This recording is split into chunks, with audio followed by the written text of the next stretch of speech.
Good evening, everyone, and welcome to Chapmanville, West Virginia, where we are here for senior night tonight for the Tigers as they take on the 0-9 St. Albans Red Dragons and a chance for Chapmanville to complete their first undefeated season in several decades. Chris Kidd here with Dwain Williams alongside me, Darryl McCoy, our engineer and cameraman here tonight. And Dwain, obviously on paper, this is a heavy mismatch in favor of Chapmanville this evening after that big win they got against Mingo last week. A lot of people wonder, will they have a loss of focus here tonight? With it being senior night and the last night for 13 of these kids on this field, I have a very strong suspicion it's not going to be a let-up night. No, the Tigers have proven time after time this year to keep their focus on letdown games, supposed letdown games of teams with lower records. And this is your classic matchup, the team who is undefeated versus the team who hasn't won a game. They have nothing to lose. St. Albans will be pulling out all the stops. So it's up to Chapmanville to stay focused and finish this unbelievable run they've been on. And they can complete this, and more importantly for their seniors. You want to send those guys out a very good way, a positive way for what a season they've put together. And on paper, these teams are polar opposites, but that's why they play the games, Chris. And we're going to take a second, guys, real quick to look at the air coma drug. Tail of the tape, Chris. Tell us how these two teams match up. Well, let's take a look at it here tonight. And like we said, the records are at opposite ends of the spectrum, and basically everything at the opposite end of the spectrum. Coming in here tonight again, St. Albans didn't even score for their first 5 games of the season, and you can see 392 to 81 point total is the difference. Points allowed, a whopping 441 for St. Albans. In Chapmanville, they allowed less the entire season than the Cincinnati Bengals gave up all of last week. And scoring average, again, has been one-sided, and you see the rankings on both sides, 28th for St. Albans, 9th for Chapmanville. Our tail of the tape as we get going here this evening, trying to outrun the weather here on this senior night as it'll be taken back by St. Albans across the 15, but not a lot of room, and they'll be dropped at about the 18-yard line to get started. Yeah, Chris, we talked briefly there before the kickoff about having that let down. From the coaching staff down, on down to every single player on this roster, I'll be very surprised if we see anything other than that, because you spoke about the scoring differential. This defense takes pride in their scoring. They've only given up 46 points the entire season. That includes 4 shutouts and 3 games with only 1 score. And we remember back from week 2 in Nicholas County, they give up 2 scores in the last couple minutes. So very dominant effort by the defense this season. And they shut out that mighty Mingo Central offense last week. Now St. Albans coming in here trying to find something to salvage their season with, as the closest they've been all year is a 19-point loss, and right away a drop in the backfield as getting through cleanly to help make the stop is Marion Corbett. Oh, what a play there immediately in the backfield. Made the read, made the tackle, and that could have been Jeremy Collins on that play. Yeah, it was Jeremy instead. I apologize. We've talked about his explosive offense on the season, but looking up some stats through Max Preps earlier today to get some information for us to speak about, Collins is averaging over 6 tackles a game, too, so he's a big contributor on the defensive side of the ball as well. Again, Collins gets the drop for a loss of about 5 on first down. That'll pin St. Albans back at their own 15 as they'll drop from the shotgun. Pass into the flat, deflected, almost intercepted by Benji Atkins off that deflection, and now it'll bring up 3rd and 15. Almost disaster for the Red Dragons right off the bat, and we're going to see a lot of this tonight with the weather, the conditions, and obviously this team has nothing to lose, so I think they're going to keep slinging it no matter what. So both defenses will have a chance at to make some plays tonight. It's Reese Lilly, the quarterback for the Red Dragons. Had that pass on target, but just too strong. And like you said, it's going to be really difficult to hang on to the ball with it being slick. Even on these field turfs, again, that ball will get wet, it'll get slick, and it does make it difficult to hang on to. So Lilly will drop the throw on 3rd down under duress, trying to escape. Can't, as he's sacked back inside the 10-yard line. And once again, Jeremy Collins there to make the stop. Jeremy Collins, another big-time play, a big sack. Josh Porter with the initial pressure there to force him out of the pocket. Just yet another great stand by this Chapmanville Tiger defense. Guys, do want to remind everybody, this game did start 15 minutes ahead of time, so hit that like and share button. Let everybody know that we are live for Chapmanville versus St. Albans as the Tigers go for an undefeated season. And again, with this weather being the way it's going to be throughout the evening, trying to get things in while it's actually somewhat nice out. Again, the rain had kind of subsided a little bit by the time we got started, so they're hoping to get in as much good weather football as they can this evening. And that false start's going to push St. Albans further back into their own end zone here. So absolutely the last type of start St. Albans needed coming in here in this contest. Especially when you have to punt to the dynamic duo return men for Chapmanville. Yeah, this is a pick your poison situation if you're St. Albans. They've got to find a way to kick it away from either one as Adkins and Ward both back. As it'll be Adkins to get it. One of the seniors takes it down inside the 30, has a crease to the 20. A lane opens up to the 10, the 5, and Adkins into the end zone. What a way to start off senior night for the senior Austin Adkins. He's been such a great player ever since he stepped on the field here as a freshman. What a great game last week to celebrate his college offer, and he just keeping it rolling. Mr. Touchdown, as you called him last week. He's gone a bit of a roll with his touchdowns, and that was just a bad situation for the Red Dragons. Not so bad of a punt, out of the back of the end zone, but just a fantastic play by Austin Adkins. Yeah, it's incredible. He couldn't find the end zone for the first 7 games, and now that's his 4th touchdown in the last 3 games. As Chapmanville sending everyone out to the side, now brings everyone back together. Looked like they were going to go with a trick play at first. But now Farrell on for the extra point. Altizer holds. Kick is up as he blasts it to the left side, but it'll miss off to the left. No good.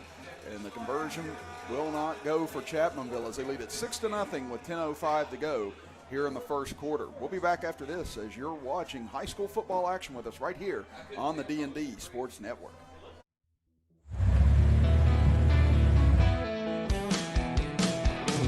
Smokey Armstrong here from United Motorsports of Belfry. Looking for your next adventure? We've got the motorcycles, side-by-sides, and ATVs needed to take your riding to the next level. Whether you're hitting the track, enjoying the trails, exploring the open road, or seeking comfort and style, we've got you covered with trusted brands like Honda, Polaris, and Kawasaki. At United Motorsports, we're not just about selling power sports. We're passionate about helping you find the perfect ride. Our team will work with you to customize your vehicle, offer expert advice, and provide top-notch service. No matter where your adventure takes you, ready to get started? Call us at 606-237-7311 or visit www.unitedmotorsportsbelfry.com or stop by today. Your next ride is waiting.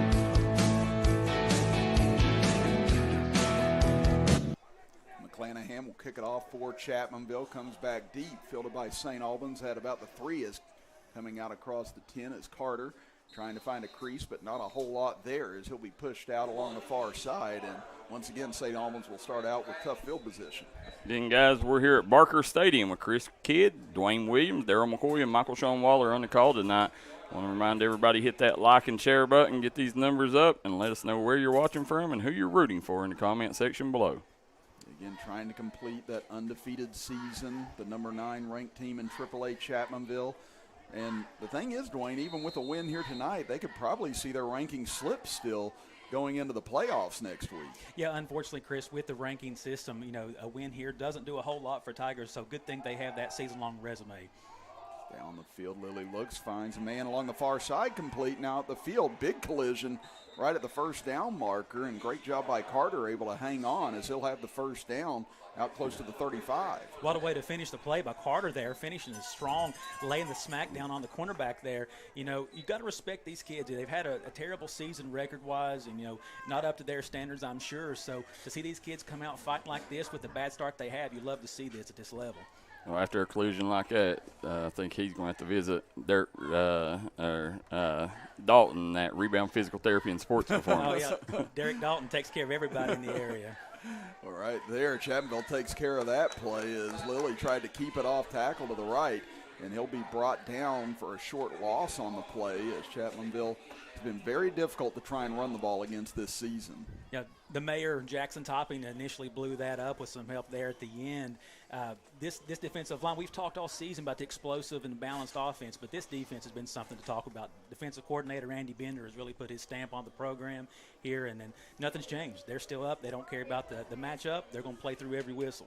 Yeah, and that's a great point. We'll actually touch on that again after this play is in the shotgun. Lilly, nobody in the backfield with him. He'll drop the throw, looks deep downfield. Got a man out there in center field, but overthrows his intended target as he had Mikael Bosse in the clear, but could not hook up with him, and it'll be 3rd and 10. And it's a good thing we picked after the play, because if that would have been completed, it would have kind of ruined this little segment.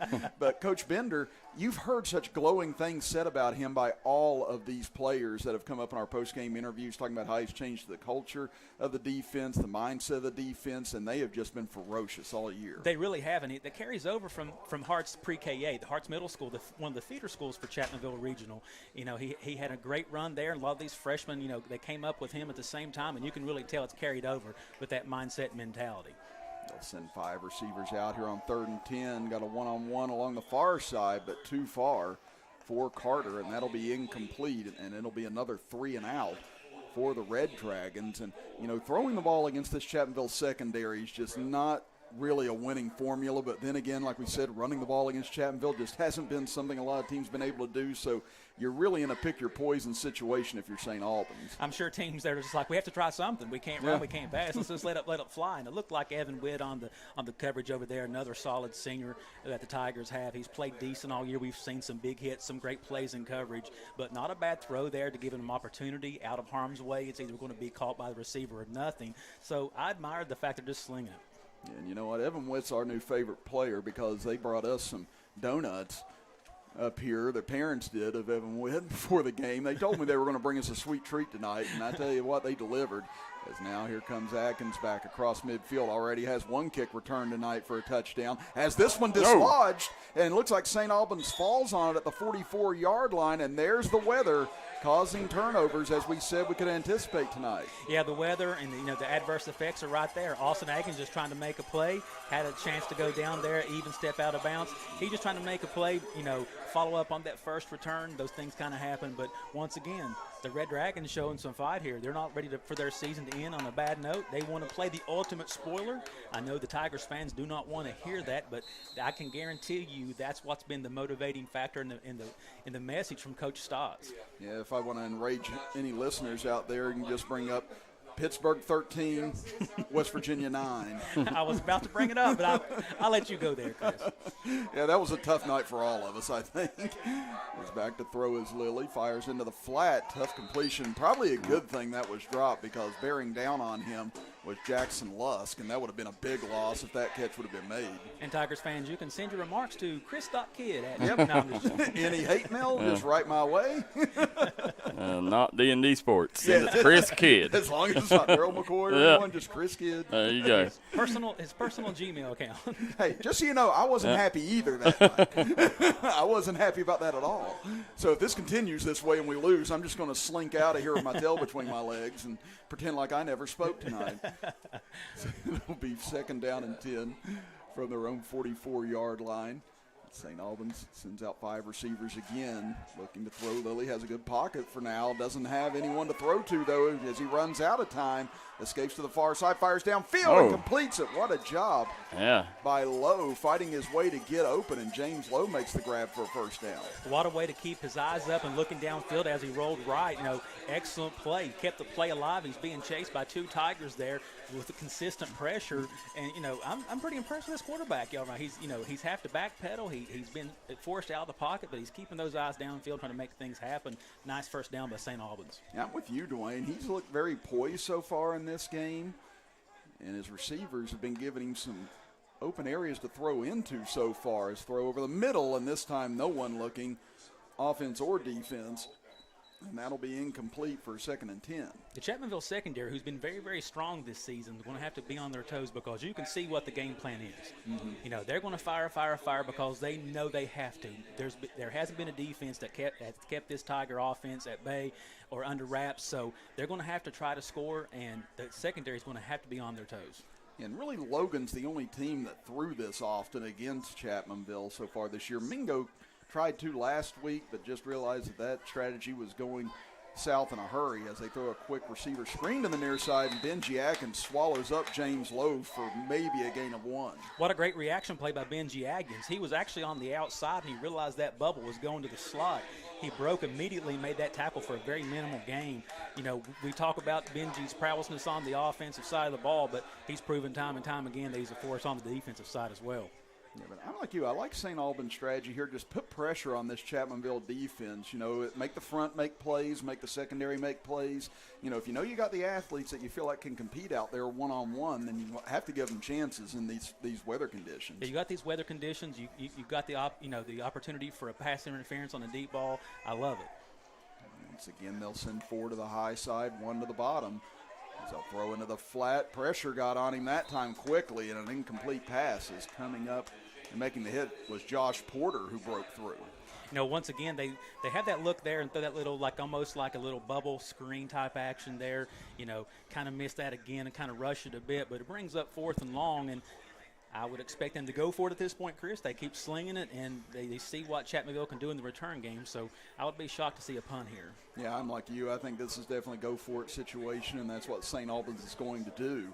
And if Chapmanville's front can start winning and getting pressure on Lilly, that's where you'll start seeing some turnovers creep in. As Lilly drops to throw, under pressure, throws, and it hit as he made the catch, but going to be short of the first down along the far side as Isaiah Muhammad hung on to it, but not enough to move the chains. Yeah, once again, another accurate pass under duress. I mean, that was immediate pressure by the Tigers. And, thankfully Trey Ward made a clean tackle back there to put a stop to the play to give the ball back to Chapmanville on a turnover on downs. Real quick, guys, I want to take a second. Thank Chiefs Roadhouse, Jim Mars Services, Missy Birchfield at State Farm, Logan Regional Medical Center, Mountaineer, Gun and Pond, Hometown Delights of Delbarton.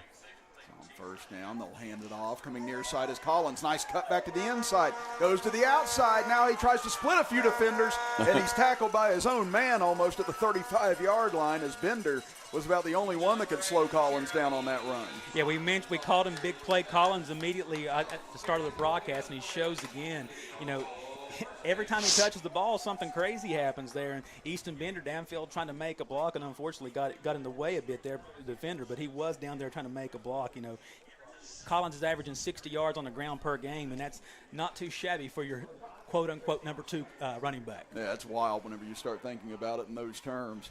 As on first down, they'll go quickly the outside to Ward. Ward makes the grab. Here he goes. Ward spins away, able to break out of one tackle. Now scoops and side shimmies his way free. He's to the outside, to the 10, the 5. What a spin and into the end zone. What a play. You never want to see a player double back, reverse field, but when it's Trey Ward, you're okay with it. It started off with a great block by Austin Atkins, but what about the QB, number 15, Dakota Dalton? He realizes he's coming back across the field, and he's leading the block. Trey Ward's actually calling his quarterback out to make a lead block.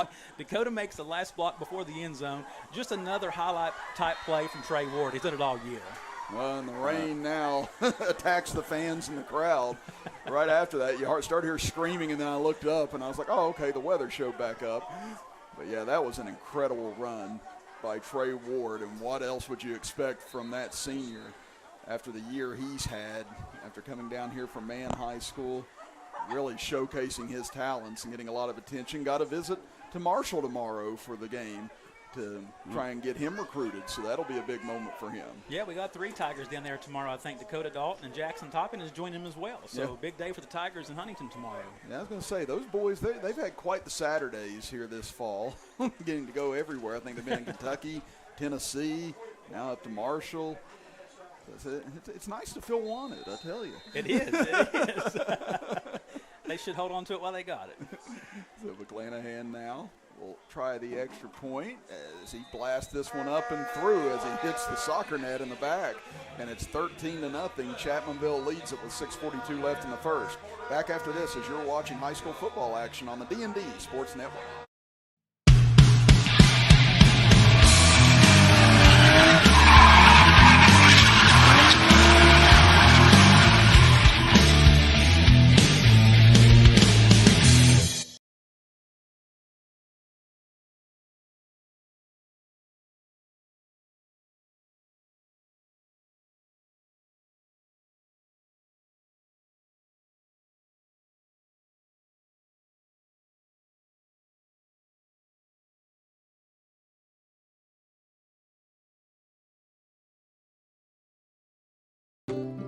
If you got a big job to get done, don't just trust any flagging service. Call Diamond Flagging Service.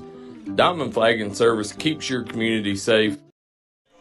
Welcome back back, everybody. Chris Kidd, Dwayne Williams with you. Darryl McCoy with us on camera here tonight as kick will come down deep at about the 12-yard line, taken to the outside, trying to find a crease. Not a whole lot there, as Chapmanville's done a great job on Carter and this special teams unit thus far in returns, as they'll be pinned back inside the 25 again.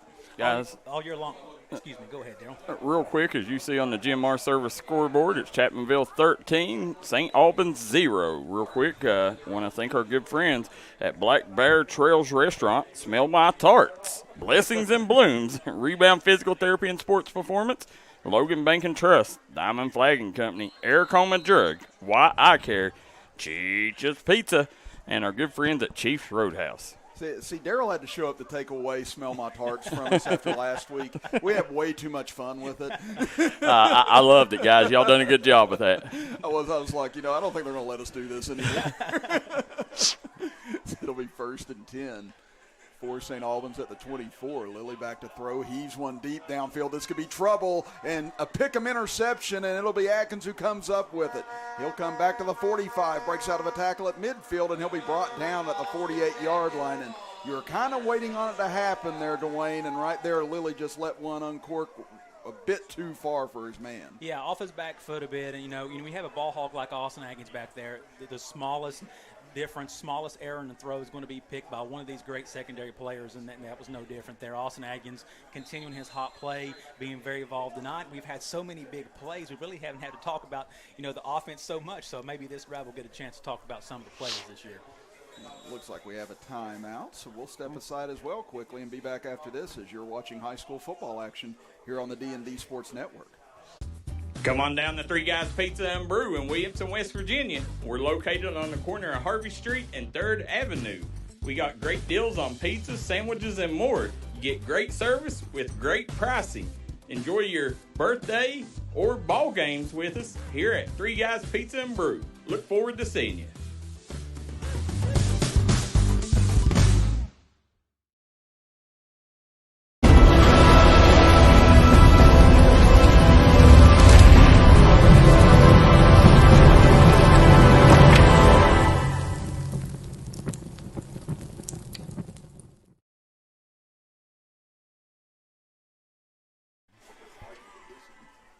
Welcome back, everybody. Chris Kidd, Dwayne Williams, Darryl McCoy here on this rainy Friday evening as Chapmanville with the ball in a 13-0 lead, 6:21 to go here in the first quarter as the offense finally got a chance to touch the ball in the last series, and now they'll get another opportunity as they give it off to Collins. Collins broke out of one tackle, breaks to the outside, tries to cut up field, and he's going to be close to a first down after about a 9-yard pickup. When you look at that play, that's a prime example of this dominant offensive line. They're all down the field, almost in first down yardage. And I just want to give that entire group a shout-out. You got David Browning, Dawson Atkins, Levi Robinson, Jackson Topping, and Caleb Robinette. That entire group this season has been so dominant. And sometimes those guys are the unsung heroes, and just want to give them a big shout-out on a fantastic season to this point. Now 2nd and 1, they can do whatever they like here. They'll throw it out into the flat. Atkins makes the grab, sidesteps one defender, gets down the sideline, still wrestling for yardage, and he gets out of bounds inside the 25. Now, Austin talked about this last week in postgame, talked about teams are just now figuring out to double Trey Ward, and I'll take Austin Atkins one-on-one against anybody in this state. He actually said it about himself, and I was glad to hear him say that. He's such an humble guy, and he gives credit to his teammates, so that was a prime example. One-on-one, made a guy miss, turned on the Jets, first down Tigers. Yeah, and I said a pick-em interception a moment ago. It's because Ward and Atkins were both kind of almost signaling to each other, you take it, no, you take it, and it was Atkins that got it. Now here's Collins, breaks free on the line of scrimmage, and he'll scoot into the end zone for a touchdown as Chapmanville rolling 19-0 with 5:13 to go in the first quarter. Just more of the same we've seen all year. Domination by the offensive line. Great running behind it by Collins and company. What a cutback to go. He started off right. Great blocking downfield by Easton Bender. These wide receivers do a great job of blocking too. And just big play, Pearl Jam, Jeremy Collins once again visits the end zone. Boy, Chapmanville, we talked about would there be a chance they were napping tonight. Well, not with an undefeated season on the line, not with the playoffs looking forward to next week. This is a team that's coming in just as hungry as they have all season long. And now they'll attempt the extra point. So this is like a split muddle huddle almost that Chapmanville's running here. Different formations from James Barker as he'll snap it back. Altizer will throw. Completes it into the flat. Going to be close at the goal line. And no, he did not get in. So the 2-point conversion no good. And Chapmanville leads at 19-0. We'll be back after this as you're watching high school football action here on the D&D Sports Network. Here at Logan Bank and Trust, we are committed to serving the needs of the Southern Coalfields. For any of your financial needs, we encourage you to stop by one of our 5 convenient locations or apply online today at lbnt.com. Whether you choose to stop by or visit us online, our team is here to help you every step of the way. Buying a new home, expanding your business, choose Logan Bank and Trust. Let's bank together. Member FDIC, Equal Housing Lender.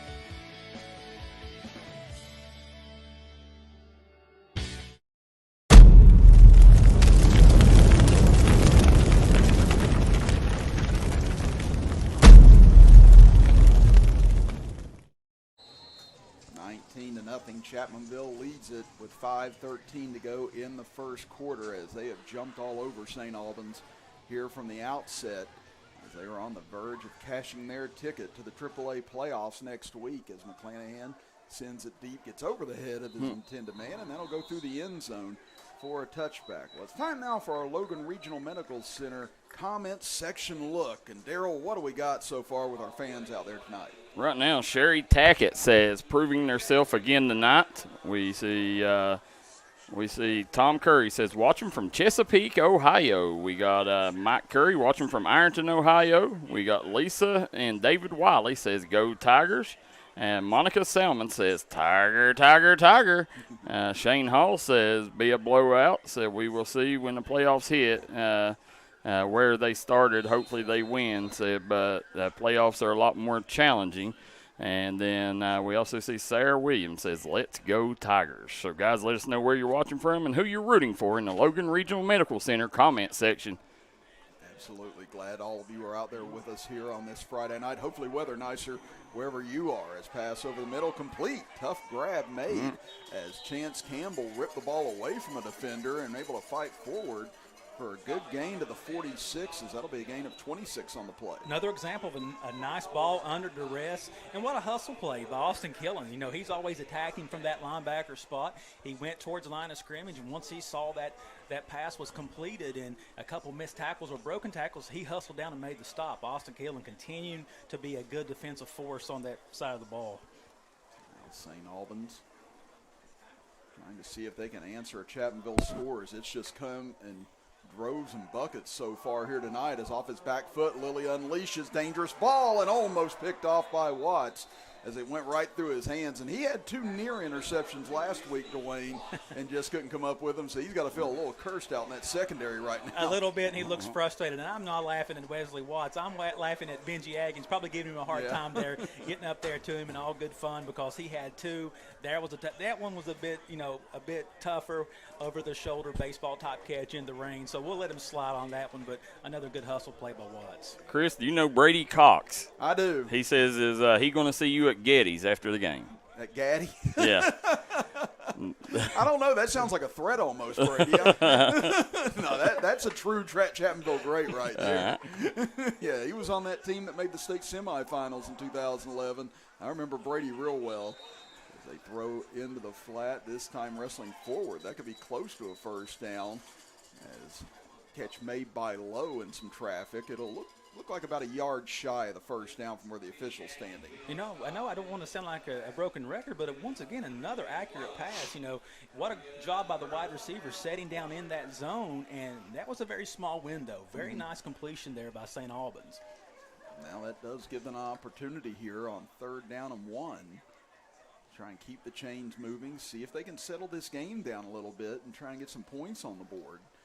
So we said they were shut out in each of their first 5 games this season. Back to throw over to to the far side, and too quick and too fast and through the hands of Carter, and it'll be 4th and 1.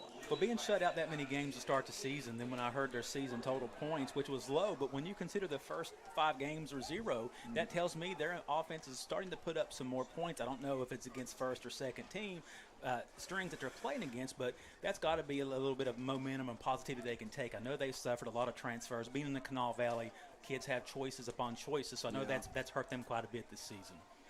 Now here they come on 4th and 1. So set up in a jumbo package, trying to push Lilly forward. It's a rugby pile, and he's not going to move it as he's going to be pushed back, and Chapmanville's going to hold on 4th and 1. Yeah, you're not going to do that against this Chapmanville interior line. You got Jackson Topping in there. And you have, I think that was also Josh Porter in there with him as well. Those 2 guys are the leading tacklers on the team as interior linemen. That is the wrong spot to try the tush push or a long, a long tush push. That is not the way to go there. I mean, I would have maybe expected a play action or something like that, but going into the strength and the teeth of that defense, the percentages are not there for you as an offense. Now the Tigers come out after a 1-play drive last time. Or 2-play drive, of Collins getting the totes on that series, and now St. Albans going to be called for an encroachment penalty as Dalton went with a hard count. Props to the offensive line once again. So even when you know that hard count's coming, it's hard to be disciplined and stuff. And that's one thing we haven't seen. We haven't seen a lot of motion penalties this season on the Tigers. And shout out to Diego Robinson, Levi Robinson. They called Diego there into center spot. We haven't seen many bad snaps. We haven't seen many just ball handling issues on this line. So once again, that shows to be one of the strongest units on this team. 1st and 5 now for Chapmanville from the 49 of St. Albans as Dalton loads up, comes near side, down the sideline, tipped around and somehow caught. Adkins able to get it away from the defender and deflected it to himself for a 24-yard gain. Chris, let's take a second and look at that play one more time.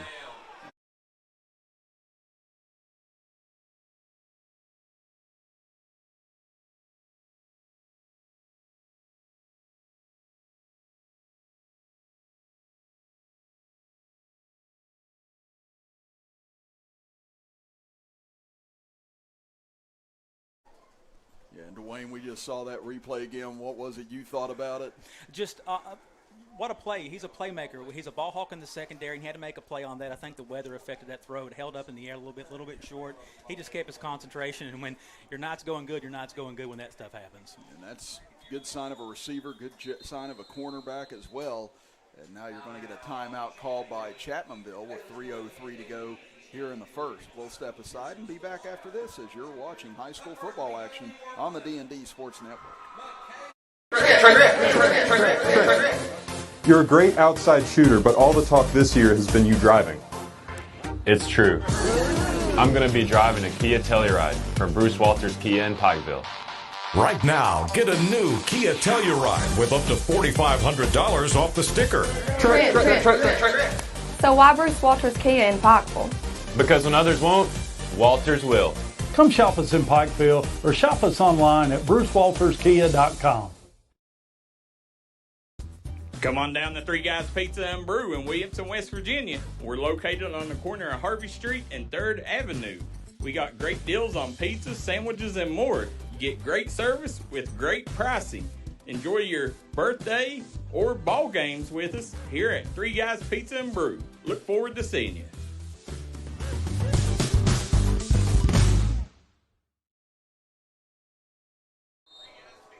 Welcome back, everybody. Chris Kidd, Dwayne Williams with you. Darryl McCoy with us tonight as well as Chapmanville moving once again here, leading at 19-0, but this will stall things for the moment.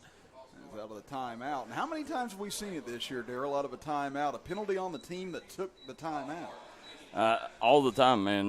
That's one thing, that's discipline, and that's the type of plays that will cause Zach Belcher to go bald quickly. It's always tough out of a timeout. It's tough anytime, but coming out of timeout, it makes it a little rougher.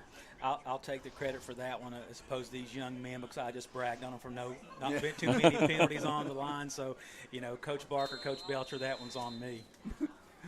It'll be 1st and 15 here for Chapmanville. It's been a long first quarter. Again, St. Albans throwing on virtually every down right now, so clock has stopped more often than usual. I think that was another reason they wanted to get this game started, knowing these quarters were going to be a little bit longer tonight. And now St. Albans is going to gift those 5 yards right back, it appeared. Guys, Bradley Dameron says number 5 Nitro leads number 8 Greenbrier East at the half 14-0. If Nitro wins and Chapmanville gets some help, they could possibly host the first-round game if things fall their way. I was going to say, that was a big game coming into tonight, just kind of scoreboard watching and seeing if that could be an outcome that Chapmanville could use in their favor. Maybe not have to travel 2-3 hours away to play next week. Maybe get another home game out of it. Dalton will drop the throw on 1st and 10. He's under pressure, able to get away. Looking to show off those legs. He'll throw instead, and incomplete as he tried to hit a diving receiver that time. Tried to find Atkins, but incomplete. One of the rare times we've seen Dakota Dalton under pressure this season, and anytime he does what a good quarterback's supposed to do. He keeps those eyes downfield, keeps that head up, and even rolling to his left, he still has the arm talent and the fundamentals to make an accurate throw just a bit off. And we've talked a lot about running behind this left side, this offensive line, and now I want to take a second to talk about the only senior lineman they have is Dawson Atkins. He's changed, he's an athlete that was formerly a wide receiver, a linebacker, and over the past 2 years, he's transformed his body to go with his love of his muscles, and he's really showed up out there at the guard spot. Back to throw is Dalton. Heaves one deep down the field for Benji Atkins. What a grab as he climbed the ladder and went up to get it. And it's a touchdown for Chapmanville. Great touch by Dalton. Great leaping grab by Benji. That's what we've wanted to see all season. That's the weapon at the tight end. We've given him a hard time for missing those high throws to Benji. I gave him a hard time before you interviewed him last week. Again, he said, it's coming. It's my bad. And absolutely one of his best passes all season long. That touch pass of that distance is very, very hard to do. And what a throw by the sophomore quarterback. Yeah, you're not going to find a whole lot of corners or even linebackers that can match up with Benji Atkins' size and height whenever he gets out in space like that. And Dalton just put that right on the money for his big tight end to go up there and get it. And with 2:47 to go here in the first, that's the 4th touchdown already this quarter for the Tigers, and the extra point is through as well. 26-0, Chapmanville leads it here in the first quarter. We'll be back after this as you're watching high school football action on the D&D Sports Network.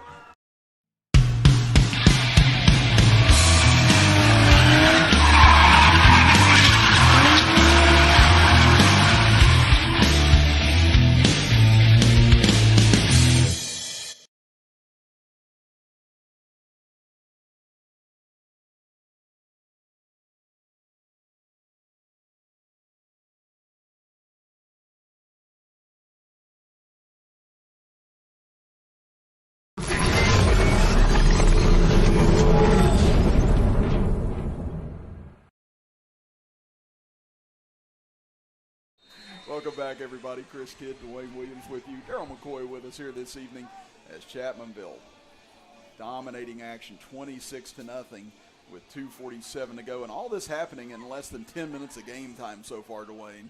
You know, Chapmanville started fast every game, but this is another level, and this is exactly what the Chapmanville fans expected tonight, and they're living up to it. Rush to the outside on the return, and this one will get them out across the 20 as Carter able to find a little space that time, but not a lot. And it'll be 1st and 10 from about the 21-yard line. We've seen different looks that Chapmanville showed us on the extra point. You've talked about the weird formations, stuff like that. I like that to give teams who's watching film a different wrinkle to watch in case you need a 2-point conversion. And I just want to compliment the entire special teams staff there, because in these weather conditions, the fact that Archer Altizer is getting that hold down, the snaps get back there to them, clean kicks by McClanahan. So that's way tougher than it looks. They don't get that credit they deserve. So they're just clicking, they're avoiding this weather, they're ignoring the weather, and they're just functioning like a well-oiled machine as usual. Now Lilly will come out with 5 receivers on 1st down, fires a slant and through his receiver's hands and incomplete as he tried to hit Reed Murphy on that play, but just couldn't haul it in. Another example of a fine quarterback play. He actually looked over to this outside wide receiver to pull down the cornerback or the safety, almost like he's going to throw a screen, and it was almost like a no-look pass, and that pass was on target there for the slant, and just unfortunately the receiver could not bring it home. Once again, the conditions are probably coming into play, but you're going to have to make a play regardless of these conditions to keep this game at a respectable level. And is this one of those games you want to catch more with your chest or your hands, your receiver? Always with your hands, Chris, and, especially if you got the gloves. Well, right there, Trey Ward, he's got it all, and he's got an interception now out of the 35-yard line, the second turnover forced by the Tigers here tonight. And I guess that's why he told Austin, take the last one. I'm going to get me one anyway. You go ahead. Hey, they know it's an equal opportunity secondary back there, and now they each have one. But, just as soon as we compliment the quarterback, that's a sign where the mechanics got a little bit rushed, and there was really nothing on that ball. And when you have a ball hawk back there like Ward, he's going to make that play. But going back to that, whether it's the defenders or the wide receivers, it's always best to bring it in with the gloves. The technology with the gloves makes it a bit easier. But letting that come in there, we like to teach the young guys that if you let that ball come in on your chest plate, it's going to bounce off, and you're not going to have a chance. So it's good to see these guys still catch them with their hands. Now Chapmanville has a chance for a fifth touchdown here in this opening quarter with 2:31 to play in it. Dalton will take it from the shotgun on first down, drops it, able to pick it up, rolls near side, looking to run with it and just get what he can as he just lowers his shoulder and blasts a man away from him as he'll get it back for no gain. Guys, Dakota Dalton, I mean, the season the kid's had as a sophomore, when you look, he's ranked 7th in passing yards in the mountains. That's in all the Cofields. And this kid, right now he's getting hammered by colleges, even at the lower level Division I stages. And, this kid's got a super bright future. This offense here, he don't have to throw it 30 times. But, if he did, that kid be breaking some state records. I agree, because we've talked about the fact he's been doing it without even having to play a full game most of the season as Kovac gets the handoff and gets down inside the 30. And, again, he's been hurt the last couple of weeks, and that was a big carry because that got him over 1,000 yards for the season. Absolutely, and you hear the reaction from this crowd, from his teammates, from his coaches. Very well-deserved, a tough kid, the people's running back, as you like to call him, and he well-deserved by that kid. All guts and all heart out there, and I'm sure they're glad to get him off the field, let him rest up and heal up for the playoff run. Congratulations. Yeah, because he came in with 999 yards, and that was back during the Logan game where he got hurt. They tried to run him one time last week. He got hurt on that play. So I kind of wondered, would they try and find a way to sneak him out there for a run here tonight, and he does pick up 6. To eclipse that 1,000 yards on the season. I know NFL fans have heard of CJ2K, but we got a PK1K now. Very true. Yeah. And there's Dalton able to draw another encroachment penalty, and that'll give Chapmanville an automatic first down. So St. Albans has jumped off 3 times already here in this first quarter. And going back, touching on Dakota Dalton's play this year, what I love watching quarterback play. Back when I coach, I love being an OC of teams, and quarterback's my position. I love to study and watch. The fact that he has 21 touchdowns and 3 picks is insane. He goes to Bender on the outside. Bender turned on the Jets and gets down inside the 10, but a flag came flying out on the back end of that run. Let's see what we've got here. Again, Bender hit a different speed there once he got about 2-3 yards upfield. And that freshman's been huge this season for Chapmanville, just another weapon. Yeah, he's been a utility man. We've seen him run a lot of jet sweeps this year, and they threw in a little bit of wrinkle on that jet sweep with a throwing action last week when he threw a touchdown to Austin Atkins, even though Austin said he by no means should have thrown that ball, but it worked out good. I love that reaction from Austin last week. He was like he was an older brother scolding a younger brother. He was like, you knew you weren't supposed to do that, but, it at least worked out in the end. Guys, got a couple updates. People's asking, are we going to be live at the Mingo Central game? Yes, we will. The Mingo Central game, I think, starts at 7:30, and then we also, it's over on D&D Plus, and then the Betsy Lane Martin County game. Guys that are working on the internet should be live anytime. So hand it off on first down. Collins finds a crease, fights his way down to the 15. He'll be right at the first down marker, and that'll probably be enough. We'll see where they spot it at. But, yeah, that's a big game tonight, too, Mingo Central and Doddridge County. I mean, that's going to be a huge matchup. Can Mingo Central spoil the undefeated season just like Chapmanville spoiled theirs? Yeah, that's going to be a game. If we get out of here before then, I'll definitely be going home and checking out the rest of that one. I think that'll be a great matchup between two top teams in AA. And that last play was more of the same from Jeremy Collins. He's averaging 9 yards a carry on the season. And when your running back almost averages the first down every touch, you know things are clicking. And when you get that push from the offensive line with a dynamic playmaker behind it, you're averaging a first down a carry. These defenses have to be scratching their head. There's going to be a lot of film being watched in the next week or so leading up to the playoffs to see how people can put a stop to this Tiger defense. Now Dalton, he's going to get sacked in the backfield. Ball comes out. It's still loose. And it looks like St. Albans got on top of it. And if so, that's the second turnover of the game for the Tigers, and it will be. And so we've seen 4 possible winless season. They're not looking to scoreboard. They're fighting. They didn't even get the initial recovery. That's why football's so great. Got that weird shaped ball. You never know you can pick it up or kick it. And nice play by the defense there to give their offense another chance. Well, that one happens due to weather. They if dry conditions, that probably don't get turnovers. Oh, absolutely. Yeah. Willie will throw here on the final play of the first quarter. Under pressure from Daniels, able to escape, heaves it downfield and incomplete. And that will do it. What a hit by Keegan Craddock to finish that play off there. That will do it for the first quarter as Chapmanville opens up a 26-0 lead over St. Albans. We'll be back after this as you're watching high school football right here on the D&D Sports Network. Come on down to Ultimate Pond, located in Kermit, West Virginia, where we have all your firearm needs. Need cash? Trade in your gold today. From custom rifles and rifles accessories to the bare bone stock of pistols, we have it all. Come see us today at Ultimate Pond.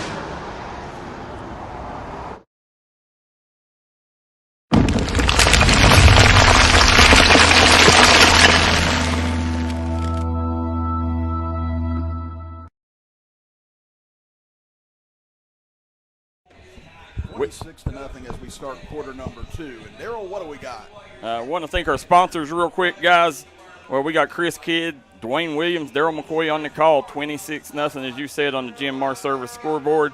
Guys, want to thank Chiefs Roadhouse, Jim Mar Services, Missy Birchfield at State Farm, Logan Regional Medical Center, Mountaineer Gun and Tackle, Hometown Delights, Black Bear Trails Restaurant, Blessings and Blooms, Rebound Physical Therapy and Sports Performance, Logan Bank and Trust, Diamond Flagging Company, Eric Homa Drug, White Eye Care, Cheech's Pizza, and guys, I'll let you tell us who your favorite candle and tart store is. Don't put that off on us, Darryl, okay? You know what? You can smell my tarts for all I care, okay? Smell my tarts. Great business. If you say any other business, you can just smell our tarts. There you go. Back to throw his Lily on first down, intercepted by Ward. What a grab. Brings it back inside the 35. He'll wrestle his way inside the 30. And a third interception for Chapmanville here in the first half. Chris, right there is a perfect example of snagging that ball with your hands. No matter what the elements, get up there, trust your hands. What a great catch by Ward.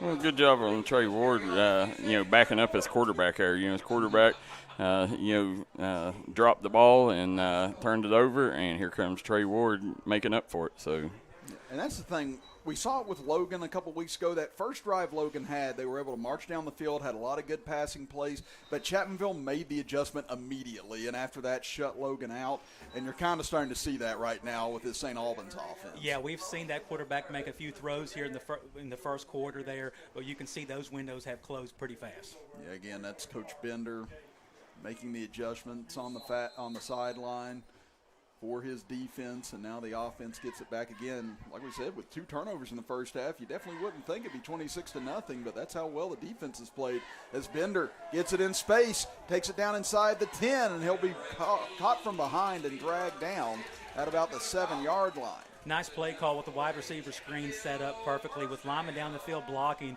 Benji Aggins finishing the block all the way to the sideline. You got to love it. You see your tight ends blocking. You see your wide receivers downfield, and that's why Bender was able to make that catch and get a first down, and the Tigers are knocking on the door again. Yeah, he had that big play a moment ago, got called back because of the block in the back. This time he's able to spring it down for first and goal opportunity. Dalton will send out 3 receivers, gives it off instead in the backfield, fighting forward, pushing as a flag comes in, as that's Evan Witt, the senior, trying to get him a touchdown on his senior night. I love to see that, Chris. I love to see give Witt the ball. You know, he's been a part of this program for years. You know, he came up to the midget league, middle school. He's been around forever, and you love to see give him the opportunity here on senior night. Well, I heard a mother or a woman screaming in the stands whenever Witt got that ball. My money, for every bit in my bank account, I'm going to say that was Haley Witt. It was out there screaming. Normally when I hear screeching sounds like that, I instantly go to my mother-in-law. He said it, not us. As they'll give it off to Witt. And a big lane opens up. Could have drove a truck through. And Evan Witt, the senior, with a touchdown. And he gets his congratulations from his teammates here on senior night. Great call there by James Barker to put him in there, to get him in the end zone. So deserved. Such a hard-working kid, good kid, such a great athlete. And I've been saying it about this Tiger team all year. You watch the sidelines. You watch how they cheer for each other. It's a true brotherhood. It's been a long time since I've seen it from top to bottom of any high school team to this level. Yeah, I agree. I mean, everything they have to say about each other is so glowing. And even one of my juniors in class today, you know, he said, I'm going to be crying tonight at senior night. I won't expose him. But, you know, he said, I'm going to be crying tonight. He goes, those are my brothers. You know, they're moving on. He says it's painful. I was like, wow, it's very comforting to hear that you care that much. As Farrell puts this extra point up and through, and it's a 33-0 Chapmanville lead early in the second quarter. Back after this as you're watching high school football here on the D&D Sports Network. Unfortunately, water, mold, or fire damage can happen to you. Restoration One of Southern West Virginia is available 24/7 to help take the stress out of your mess. Our primary goal is to respond and restore your property back to normal as quickly and safely as possible. When disaster strikes, Restoration One is your go-to cleanup crew. Save our number now in case you need us later. Whether the job is big or small, give Restoration One a call. 304-443-4959.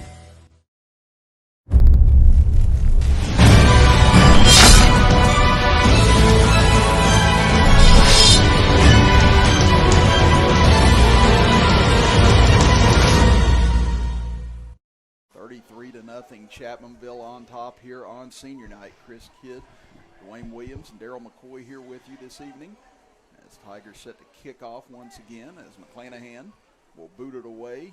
It'll take a dive down at about the 6-yard line, taken there by St. Albans. Trying to reverse field, tough to do with these wet conditions and not a lot of room to do it in as Lowe gets bottled up, and he's brought down at about the 17. Sawyer Dalton with the tackle there on special teams. He's been a stalwart all season long, usually one of the first gunners down the field, he and Cooper Perry, and Sawyer Dalton makes the tackle right there. Once again, want to shout out that special team squad with the low snap there. In these conditions, and turf sometimes can be tougher to handle off wet, a skidding ball right there. Nice hold. Nice hold by Altizer, nice kick by McClanahan. So everything working for the Tigers right now. All three phases. The special teams is such an overlooked part of football in general, but you have to be strong in all three phases, especially going to the playoffs, and they're continuing to do so. Now St. Albans comes to the line of scrimmage here. They've had a couple of possessions where they've been able to get over midfield, but it's been stopped quickly by this Chapmanville defense. They forced 3 turnovers so far here tonight. Back to throw is Lilly, fires over the middle and incomplete. It looked like a miscommunication between him and Campbell that time on the route. And he had to throw it way quicker than he wanted to. Just relentless pressure by the Chapmanville front. And that time they did it with a 3-man front. I mean, you got Jackson Toppings in the middle. You have Josh Porter on one side. And on the other side, you have David Browning. So even though it's only a 3-man front, it's tough 3 guys. Guys, we got a few comments in the Logan Regional Medical Center comment section. Brookie Craddock says, I love you guys. Best advertising for Smell My Tarts. Ronnie Butcher says, tart smeller from Harts Creek here. And then Carolyn Sidebottom says, Bernie said, go Tigers. And Ronnie Butcher says he's another smart tart-smelling feller. They throw into the flat, incomplete. That slips through the hands of his receivers. The rain comes down harder and harder now. But, yeah, I tell you what, Brookie Craddock got to be proud of the ad campaign that's kind of come out of this, whether it was intended or not. It's definitely worked out. That's what you get with D&D Sports, you know. Exactly. Right? You know, you get 60,000 people smelling your tart. And how many people can say that? Yeah, there you go. Yeah, I know. It was an insult growing up to think such a thing, but now. Hey. Yeah. I need to get in touch with Brookie's marketing department. I'm a sucker for that stuff, and I love it. So now it's going to be 3rd and 10 for the Red Dragons at their own 17-yard line. As Lilly throws short this time as the rain coming down as hard as it has all night long. As this one going to squirt its way out towards the first down marker, going to be brought down at the 26 as that looked to be going nowhere, but able to gain some traction on that catch and run. We see some changes on defense, too. We see the senior Dawson Atkins getting some reps. You know, I talked about him, how dominant he's been all season at the left guard position, but in there on defense, he made the initial pressure up the middle and flushed him out, and he ran down and was in on the game tackle at the end. So we see James Barker, you know, moving these seniors around, getting them on the field as much as possible tonight. So it'll be 4th and 1, and honestly, if you're St. Albans, why not at this point? Again, you're trailing at 33-0. You're 0-9 going up against 9-0. Might as well. Yeah, we've talked all season. It doesn't really matter the length of field in front of Chapmanville. They can score from pretty much anywhere. So at this point in the season, down 33 in the second quarter, you should go for it. It looks like St. Albans is going to burn a timeout here, as that'll be their first of the first half. So we'll step aside and be back right after this as you're watching high school football action on the D&D Sports Network.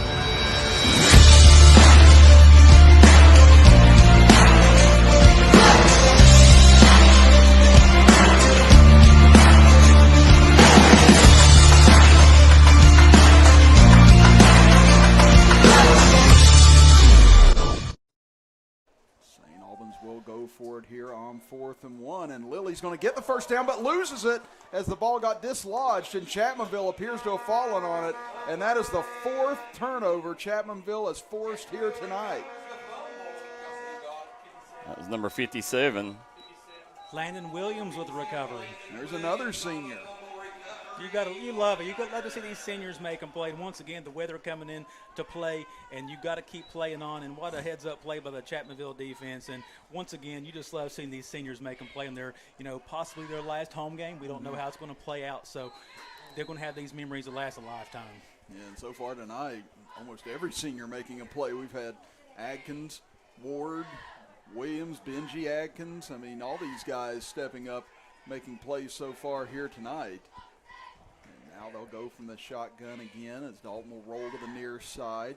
Gets a block from Collins, throws short and incomplete to Bender. Should say Collins as well tonight with a touchdown, another senior. So they're all getting in on the action here on this 12th grade evening. What better way to send them off? Unfortunately they had the rain to tend with, but I bet if you asked them before the game, if you can pick bad weather conditions but also have a dominant win with your seniors performing, I think they'd all take that. I agree. So, and like I said, this is just back to being a young boy. I mean, just playing in the backyard, playing in the rain, playing in bad conditions. I mean, this is what you love right here.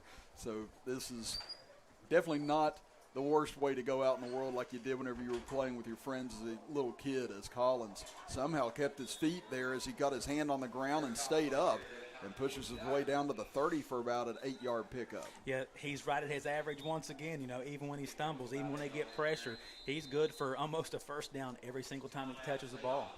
St. Albans going to have to burn another timeout here with 9:33 to go in the first half. I'll tell you what, we'll keep things here on this one. And Darryl, you want to take a look at the Logan Regional Medical Center comments section? Yeah, let's go look.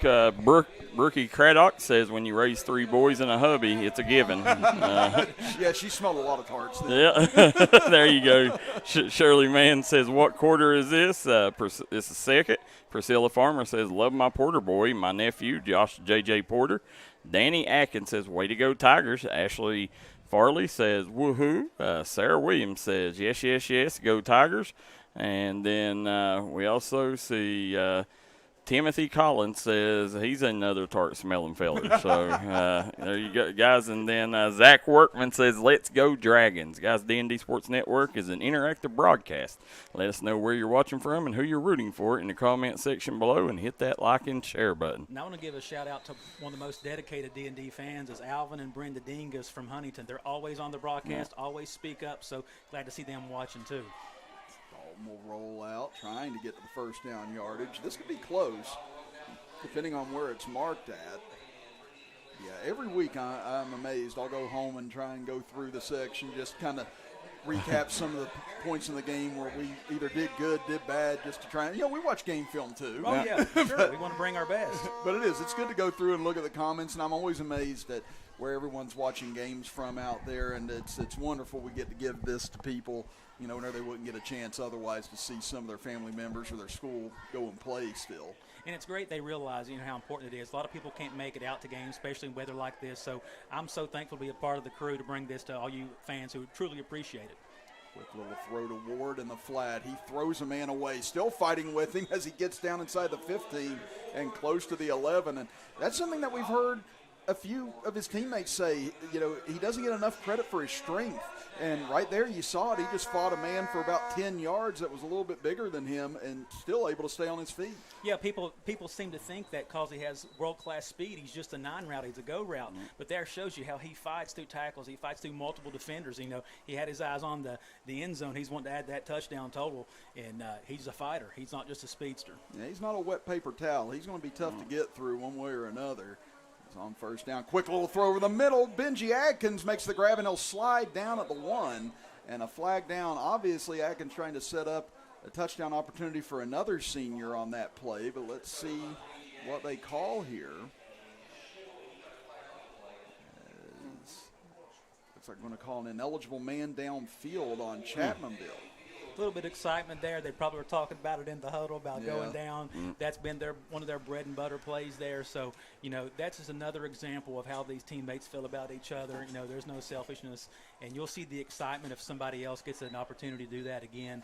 And just, it's a cliche, but people talk about, the saying is faith, football, and family, but football, more than any other sport, brings that family aspect to it. And I don't think any other team epitomizes it more this season than this year's Chapmanville Tiger family. And I think I'd be shocked if they didn't try and get Dawson Atkins a chance at it here tonight, as they'll give it off for Collins. He'll rumble back down to about the original line of scrimmage before he's brought down. But, yeah, that they'd love to get a big man touchdown in here tonight. Now, guys, if I'm correct, after the game, we should know within 30 minutes what the playoff situation will be, right? Usually they get it situated pretty quickly. So we definitely know with basketball it's up before you can even get to your car after the regional championship. So, yeah, I think with football it goes pretty quick, too. So we should probably know tonight who the matchups will be. Deborah Gore says she was a junior when Chapmanville Tigers first went 10-0. Said she's happy for Coach Belcher and his team and just proud to be a Tiger. Said 2025 she's proud of. And, guys, that was before Chapmanville Regional, correct? Yes, it was. And there's going to be the third turnover of the game on Chapmanville. As looked like a mix-up there with a snap. It might have been. I see Levi Robinson very upset with himself, and I'll take that as a jinx again myself. I'm turning into a bad jinx tonight, guys. I bragged on him all year, but that stuff happens. It's the weather, and you can see how much it means to him. He's coming off the field. He's very, very angry, so that's few and far between. He definitely should keep his head up because he's had such a fantastic season. I'm going to get you to start talking about how I can't win the lottery, Dwain. I mean, it's just an impossibility. Hey, I don't care if it's a jinx. I'm still going to brag on these kids. They deserve it, man. As Lilly will throw on first down. Quick little screen to the outside. Opens up some space. Look out across the 20 as a hydroplane out to about the 25-yard line. As a good catch and run by Muhammad. Not sure who made the initial stop. I apologize. I did see Sawyer Dalton running down from behind at a pretty high rate of speed. But the Chapmanville defense, you showed there's no letting up. They're not looking to score and saying we're up 33-0 on an 0-9 team. Mm-hmm. They're just playing, to the wall every single play. And that's why, that just shows me they respect their coaches, they respect their teammates, and that's just been so evident all season long. 7 turnovers here in the first half, 4 against St. Albans, 3 against Chapmanville. Back to throw, and they meet at the quarterback and just sandwich Lilly back at about the 15-yard line. Looked like 75 Jeffrey Barker and 20 Keegan Craddock meet me at the quarterback, they said before the play. That's a collision only Missy Birchfield at State Farm can fix. And we say that thankfully because Lily got up just fine. And Missy Birchfield, she can help fix that. Absolutely. then you can go see Derek Dalton to get readjusted if you need to. There you go. All the D&D sponsors work together. Yeah, and if you're in the hospital, go and get a Smell My Tart. And while you're at Logan Regional Medical Center. There you go. We're just going to keep connecting dots here. It's on 2nd and 17. Another quicker screen to the near side and going to be incomplete. And probably lucky that was incomplete. That would have been another loss of about 5 yards if he would have hung on to that. Yeah, very close to being a backwards pass there, too, for a possible fumble. But you said it, Chris. It's definitely better there to take the incomplete than a catch and about a 5-yard loss.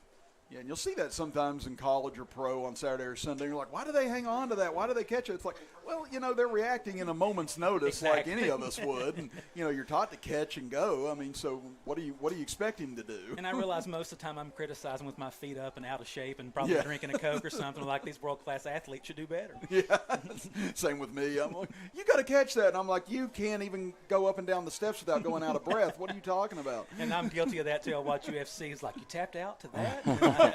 Whereas if any of them touched me, I would have been screaming. As I limped to the kitchen for another Oreo. And now looks like they are going to rule this a backward pass now. Yeah, I thought so, Chris, because I didn't think because he was in shotgun, so and it even went beyond him. So nice adjustment call there by the refs there to get that lined up.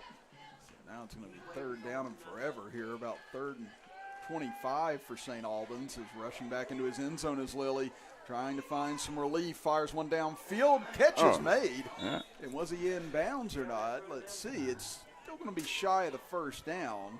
Nice snag. And Campbell came down with that. And I know I've said it a few times. Obviously, he's thrown multiple interceptions, but that's another example of a nice ball. Has 2 Chapmanville defenders bearing down on him. He's rolling right, and he puts the ball where only his receiver can catch it. So it gives him a chance here on 4th and medium. It looks like it's going to be about 4th and 3 now. It's a gain of about 22 on that play. And very tough catch and pass there with the conditions like they are. That would have been tough. That would have been tough even in regular conditions. I don't know if you can see it, but still a light rain out there. Yeah, it's pretty steady. I don't know if you can see it on the broadcast, but from our vantage point, that made it such a tough catch. So now 4th and 3, Lilly under pressure, fires deep, and somehow hanging on to the ball across the middle is Lowe. He got hammered on the play and still came down with it. I apologize. I don't know what class Lilly is in. I'm not sure what class he's in, if he's junior, senior, whatever. But his mechanics are fantastic most of the time. He's accurate, in these conditions. He put the ball there, nice catch. But, just a good ball most of the time. Yeah, and like we said, that was a great throw, back-to-back great throws, and those were 2 extremely tough catches. So it's not like that was bad defense by Chapmanville. St. Albans just able to make a play both times. So now they get it out towards midfield on 1st down. Back to throw under pressure again. Has to escape once. Gets away from Daniels. Now reverses field back to the other side. Trying to find anyone. Finally does. And level on the play by Altizer. Altizer just broke that pass up. What a big hit. The Chapmanville defense is absolutely relentless. Number 20, Keegan Craddock, probably ran about 45 yards on that play. He chased him to the near side from our vantage point, all the way back across, and then you thought you were going to have a nice play there, but what a big hit by Archer Altizer. When Altizer was sitting there like, please throw that, please throw that. Yeah, we talk about Dakota Dalton being a physical quarterback. Archer Altizer is another quarterback who brings the physicality, as you can see there. We've seen it when he's carried the ball as a quarterback, and we obviously see it there, and he steps in here as a linebacker. Now, they did throw a flag on the play, but the officials discussed and waved it off. I think sometimes the hit looks so violent, it almost feels like you have to throw a flag on the play. But that looked very clean as Altizer led with the shoulder. Back to throw is Lilly once again under duress as Craddock got there and forced another incompletion. And right now, they just cannot guard Craddock on that edge. Now, he has literally been in the backfield every single play since he's been in the game. And this quarterback is just running. We talked about how many yards Craddock covered, and this quarterback has covered a lot too. He's been under duress. He's still trying to make plays, so you do have to respect that. Matter of time before them passes get picked off. He's throwing a lot of dangerous passes this drive. Absolutely. Yeah, that's what we were talking about there in the first quarter. You know that eventually pressure's going to get there from Chapmanville, and eventually these corners are going to take advantage of some of these passes. And they've been able to cause 4 turnovers, 3 of those interceptions so far tonight. It's Lilly under pressure again off his back foot. It's a wobbler, and it went through one defender's grasp and then went through a receiver's grasp on the play. Yeah, I'm sure visibility is becoming an issue as well because the rain is continuing to come down, and he's just putting it up there, and somebody's trying to make the play. Defense or offense could not make the play, either one there. Yes, that was either Corbett or Collins who had the coverage on that play. We talked about earlier in the broadcast about the scoring from the Chapmanville team, outscoring team 392-46 before this game. I want to give a shout-out to the JV team. We're talking about Archer Altizer and Craddock and these young guys. They went 8-0 this season, outscoring their opponents 350-0.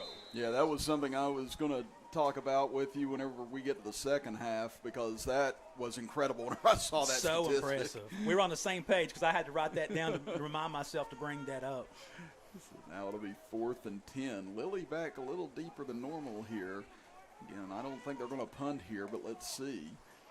Lilly will roll to the near side, trying to buy more time, throws it downfield, and broken up by Corbett as a flag out just beyond the line of scrimmage. Yeah, essentially the same play there. They ran a few times. He's rolling to the right, throwing back to the middle, which is usually ill-advised as well as it should be. And Corbett's like, not this time. Marion's a very good athlete. He's putting some ball skills together there, so nice heads-up play. Guys, we got some comments coming in. Said they don't see the Mingo Central game. It's over on D&D Sports Plus for anybody looking for it. It's also shared on our main page. So if you can't find it, go over to D&D Sports Network Plus. Right now, Doddridge County leads 7-0 with 1 minute left in the first quarter. Again, just a big slate of games here on D&D Sports this weekend and on this crucial Friday night, Week 11. Of the high school football season before we head to the playoffs next week. Chapmanville's going to be there. Logan and Mann also possibly out of the local area going to get there. It's Collins. Wow, what a fake in the hole that time to shake free inside the 30 and goes out of bounds inside the 25. That was one of those, someone from St. Albans needs to come pick up their laundry. Exactly, Chris. That play's impressive on the best of elements, on the best of weather there, but on a torrential downpour most of the night here on a slick field, he came to a complete stop after being full speed and then bounced to the outside. Great blocking down the field once again by Bender, and another big-time play by Collins. He's going to increase that lofty average he has on the ground. It is. He's just been incredible almost every time he's touched the football this season. And if they can get Kovac back, at least even on defense for the playoffs, that'd be a huge boost for Chapmanville. They give it off to Collins on the left side. Another nice shake as he fights his way forward, picks up a couple of extra yards right at the end inside the 20. You see the dominance of this line once again, and yes, I'm going to keep talking about these linemen. You have Dawson Aggins there on the left guard, and at the end of the play, he's on the right side. They just sealed that whole entire edge. They push it from left to right, and Collins breaks the first tackle, finishes off strong, and I hate to say it, but when you hold Collins to a 5 or 6 yard run, that's below his average. I mean, that's not a good thing, but at least it's below his average for the defense. Yeah, that's what I said. You just got to take your wins where you can get them, and that is kind of a win with Jeremy Collins getting the ball anymore. He does pick up 6. Rain's starting to pick up a little here, guys. Yeah, again, it's just a steady downpour. Now ball gets away from Dalton. It bounced right back to him, though. Dalton's going to take off with it himself, and wisely just kind of ate that ball after the bad snap. Just what a snag there off the bounce by Dalton. He just snagged with his left hand. That's that basketball skills coming in handy there. He snags it with his left hand, puts it back in, gets out of bounds to be safe. Down to 4-12 and counting here in the first half. So that'll push Chapmanville back to a 3rd and 9 after that play. Now the Tigers slow the tempo a little bit here. Again, this is definitely 4-down territory. Again, they do have McClanahan, the kicker, who made one from 42 last week. But with this rain, I don't know if they'd have the same distance, as this throw is going to be short, trying to find Adkins, and now it's going to bring up 4th and 9. open look there with the elements and kind of off your back foot. A very tough play to make. Just short hopped in there just a bit. And it looks like they may send out the field goal team here. So McClanahan and them are going to give it a go. But like you said last week, McClanahan, he has showed that leg strength off all season, especially last week with that 40-plus yard. You don't see that very often at this level. And, he's been talked about in the offseason. There's a reason he's on most lists for best kickers in the state, even as just a sophomore. So anxious to see what they do here in the elements here. This will be from 40 in a tough rainstorm as it's got down. Kick is up. It's got the distance, and he buries it again. What a kick by McClanahan, and it is a 36-0 lead for Chapmanville. We'll step aside and be back right after this as you're watching high school football action here on the D&D Sports Network. If you're looking for a friendly and fun atmosphere to enjoy your daily cuisine, come to Cheech's Pizza in Lenore, West Virginia. Cheech's Pizza has world-renowned cheese sticks, delicious pizza, and the best subs in the pizza and pasta game. Don't forget to take advantage of our milkshake shop located inside. Bring your family down to meet ours. We are the place that treats you like family from the second you pull in the parking lot. We look forward to seeing you here at Cheech's Pizza.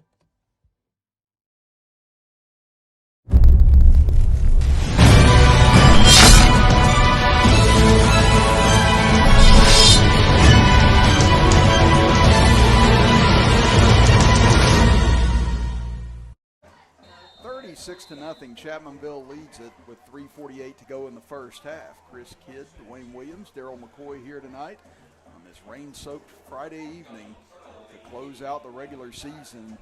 Chapmanville has been able to force 4 turnovers here tonight. As Farrell will kick it deep, lands about the 15, taken there by St.Albans out across the 25, but not much further goes Muhammad. Scores 36-0 on a Jim Mars service scoreboard, and you guys see it at the bottom of your screen there, guys. We've talked about all the Tigers, taking all their game day visits and having great Saturdays. It's not going to be too long before we see Ashton McClanahan taking those visits to some big programs. Yeah, I agree. He's going to get D1 looks, guys. It's rare a kicker can kick like him, especially a 40-yarder in these conditions. I mean, that may be the most impressive thing I've seen tonight. Yeah, just piped it, too, down the middle. Plenty to spare, accurate right down the middle. So impressive. And he's just, I believe, a sophomore, too. And yep. It's amazing that he's got that kind of distance and length and accuracy at just this age. And I'm like you, I'm not going to be surprised at all if he's kicking on Saturdays at the D1 school going forward in a couple of years. So Lily will go from the shotgun on first down. They'll hand it off on first down. You haven't said that much tonight, and that'll go for a short gain of about 1 or 2. This defensive line is firing off the football right now. Number 51 just cut through that offensive line like a sharp knife through hot butter. Yeah, Mari Daniels there. I was going to say the exact same thing there, Darryl. What timing and what explosiveness there. He almost reminds you of, I hate to bring up the Green Bay Packer reference, but the little Reggie White shove there a little bit. He got off that edge, very quick and very powerful. It is. And Amari, he's the loudest individual, but one of the funniest and most caring individuals you can find, too. I said he is a hoot to have in class. He's on 2nd and 11, back to throw. Lilly just has to get rid of it, finds a man for a short screen here. Getting out across the 30 to 35, goes low before he gets out of bounds. He'll be short of the first down, but that'll make it 3rd and short distance here, 3rd and about maybe 2. Yeah, he had to get rid of that very quick. Archer Altizer blitz is off the edge there. Then you see Sawyer Dalton coming in like a missile, force him outside. This defense, no matter if it's a starter in there, no matter if it's some of the second string or just, I don't even like calling them second string. It's just the next wave. These guys are so talented. So they are still bringing the heat, bringing the pressure, and they want to keep that shutout for sure. 3rd down and 1 officially as Lilly will keep it. He'll have the first down out across the 40, and that'll move the chains for St. Albans with 2:46 to go here in the first half. Keegan Craddock with the initial hit with Sawyer Dalton cleaning that up. St. Albans has 1 timeout remaining. Chapmanville with 2 as the rain continues to drive down harder as this evening goes along. And again, we saw the forecast coming in. Everyone knew it wasn't going to be pretty here tonight. And I'd say you're seeing some sloppy football all across the coal fields here this evening. And again, Kentucky playoffs starting tonight in some of these conditions, so you know that's got to be fun over there. Yeah. Absolutely. Just a whole nother layer of pressure and stress on coaches and players alike. So complete at the low and the flat. He's got nowhere to go, and he'll just run out of bounds with it for a loss on the play back to about the 39. You just see so many Tigers. I talked about this a lot earlier in the season about their angles they take. The angle drill must have been pounded in these guys' heads from day one in the summer. You can tell the angles, the pursuit they take. You know, Jackson Lusk was in there on that one with a whole cast of others. You see Sawyer Dalton play after play, just everybody from top to bottom. You see them just taking the correct angles and the intensity coming in. Second down and 12 for the Red Dragons at their own 39-yard line. Lilly will send low out. He'll fire it out to him quickly, but couldn't come up with it as he lost it off his knee. And it'll be 3rd and 12.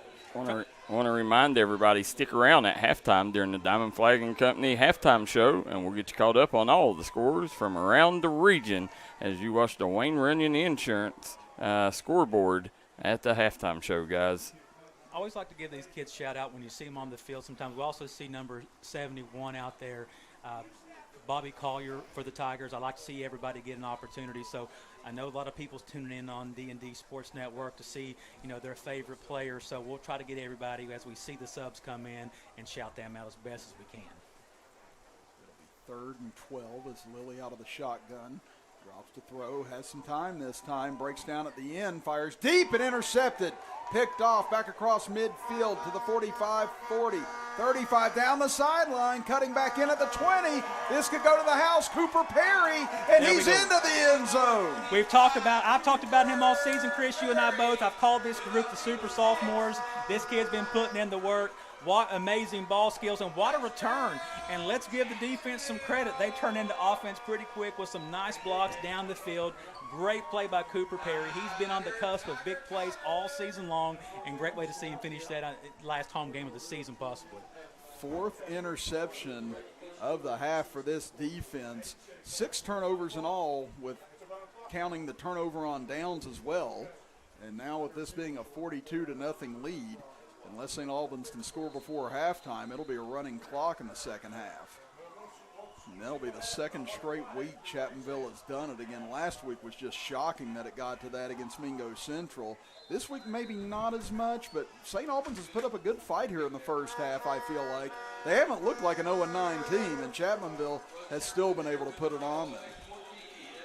And, guys, we'll be right back with more WVSSAC high school football. If you got a big job to get done, don't just trust any flagging service. Call Diamond Flagging Service. Diamond Flagging Service keeps your community safe while also making sure it stays moving. Give Diamond Flagging Service a call today for their services. They also offer amazing job opportunities. Diamond Flagging Services, proud supporter of the Mountain Athletes. And we are back here at Barker Stadium with Chris Kidd, Dwayne Williams, Darryl McCoy, and Michael Sean Waller on the call here tonight, guys. As right now you see Chapmanville leading 43-0 on the Jim Marr service scoreboard. And we did get updated by Bo Berry and the rest of the press box up here during that break that it'll just be a 10-minute halftime, and then it'll be an 8-minute third quarter and a 6-minute fourth quarter. So they're really hustling to try and beat this weather that's coming in, as if it hasn't been tough enough already. As they catch down inside the 15, out across the 20, 25, 30. Wow, what a hit at about the 33-yard line.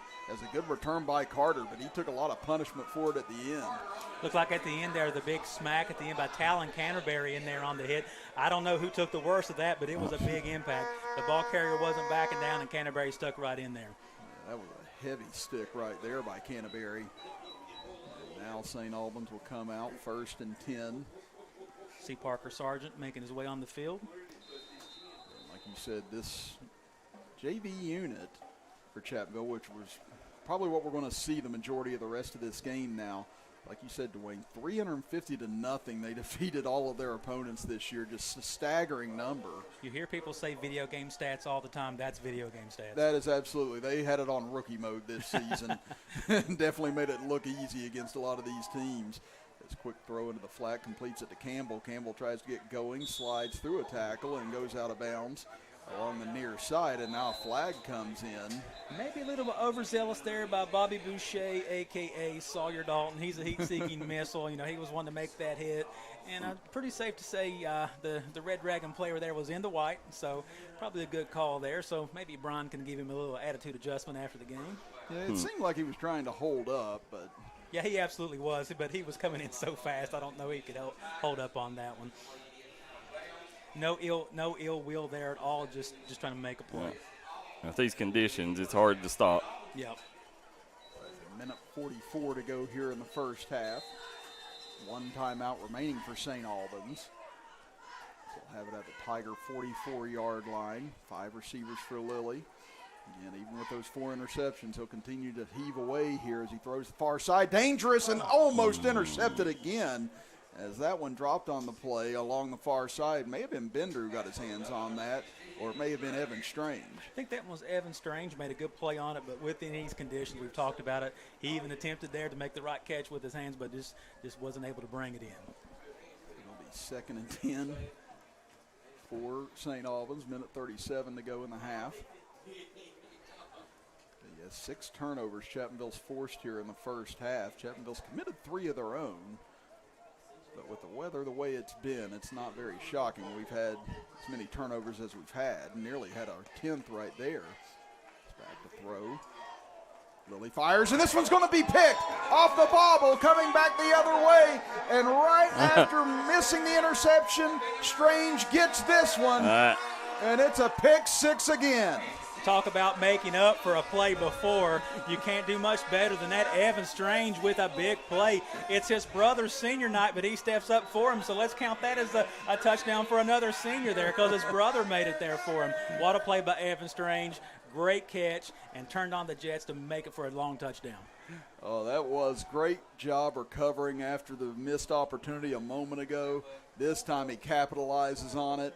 And it's 49-0. Evans, another kid I have in class, good kid, good-spirited kid as well. And if he'd have dropped that one, it would have been a tough day on Wednesday next week when we got back to class. Because I act so mature sometimes, I figure I'd have probably brought it up. And they would expect nothing less, Chris. Really, they don't expect much from me whenever it comes to maturity anymore. As Farrell's extra point is up. And it is through, and it is a 50 spot on the board here in the first half for the Tigers. We'll be back after this as you're watching high school football action on the D&D Sports Network.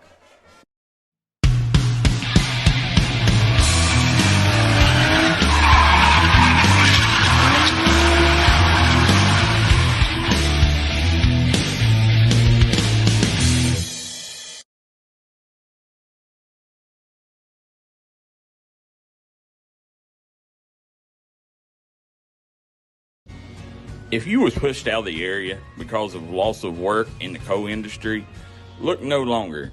Jim Marr is here for you. Jim Marr is now hiring for all positions in the coal field. Stop by their offices in Logan, West Virginia or in Wheeling, West Virginia and apply today.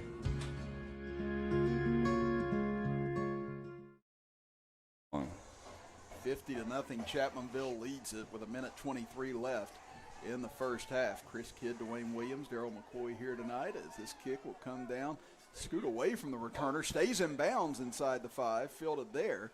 This will bring it out to about the 10 and no further as Chapmanville just convenes on him. Kyler Blair was one and couldn't see the other for Chapmanville, but once again, great kick coverage.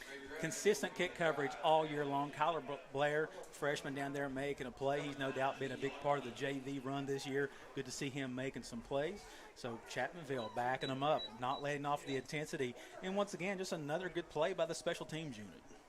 And again, St. Albans has turned it over now 7 times here in this first half. 5 interceptions, 2 for pick sixes. And it has just been a rough season all the way around for the Red Dragons.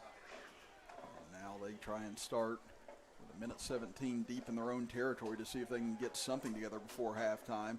They'll hand it off for one of the few times this half, and it goes for about maybe a yard on the carry. Looks like Sawyer Dalton and company in there. Cat's the only number I can see, but plenty of other Tigers in there as well. Look like also number 65, Parker Sargent, there on that tackle.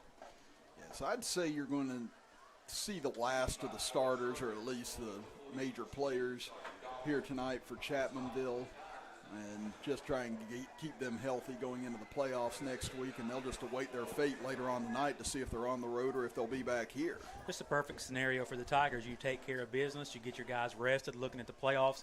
I'm sure we got a lot of scoreboard watching from maybe even the sidelines. I doubt that. I'm just joking, but definitely the stands are doing some scoreboard watching. But what a way for the Tigers to get their starters some extra rest. This ball came out on the snap. Chapmanville says they have it, and they do. And they're going to have another opportunity here, Dwain, with 29.2 seconds to go in the half. And that's just been kind of a microcosm of the season for St. Albans. They were just trying to run out the half right there and end up with a turnover inside their own 10. Yeah, that's just so disheartening for a team. And I don't know who initially caused the fumble, or maybe just been a mishandle, but it did look like Jeffrey Barker came up with the recovery. So, the rich get richer here with Chapmanville right here on the doorstep once again with less than 30 seconds left in the first half. Yeah, it's 11 turnovers in the first half altogether, 8 against St. Albans. James Barker won't like to hear this, but it's almost reminiscent of the Bills in Super Bowl 27 against the Cowboys. Turned it over 9 times in that game. He absolutely will not like hearing that. As Altizer will hand it off up the middle. Is not going to get there is Pender. And let's see if Chapmanville tries to get another playoff down to 20 seconds. Might have been Drake Walls there on the carry, Chris. It's hard to see from your it vantage was point. Drake. Yeah, so it was Drake Walls. Good catch there, Dwain. So get on the ball quickly here with 10 seconds left. Altizer will roll out to the far side. He's got a man out there, and incomplete as he tried to find Blair. And it'll be 3rd and goal. Now, Chapmanville not letting off the gas, and you can't blame them.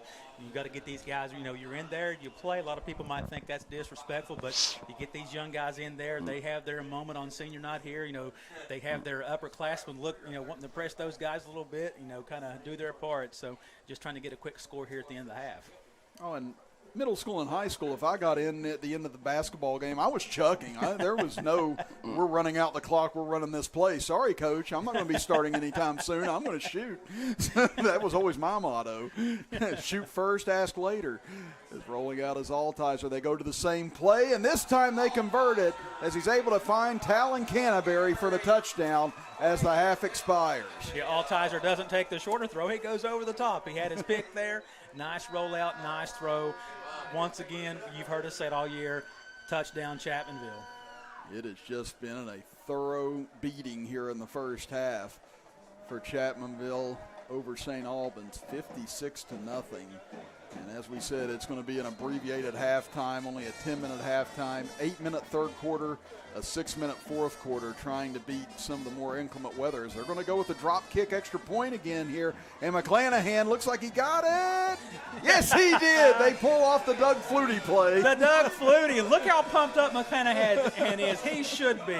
He booms a 40-yarder. He pulls a Doug Flutie in the rain, wet turf. What a way to end the half. They did. They tried that earlier this season and just missed on it, but this time they converted. And if you heard the fire alarm go off, even in this rain, it's because the Tigers were red hot for the first 24 minutes of this contest. They lead at 57-0 as we go to halftime. We'll step aside and be back with some scores after this as you are watching high school football action on the D&D Sports Network. Here at Logan Bank and Trust, we are committed to serving the needs of the Southern coalfields.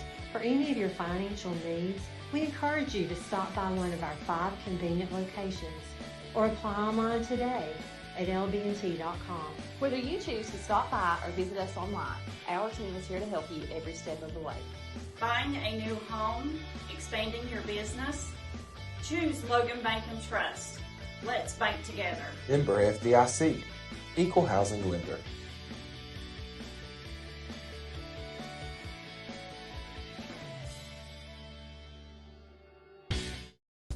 Come on down to Three Guys Pizza and Brew in Williamson, West Virginia. We're located on the corner of Harvey Street and 3rd Avenue.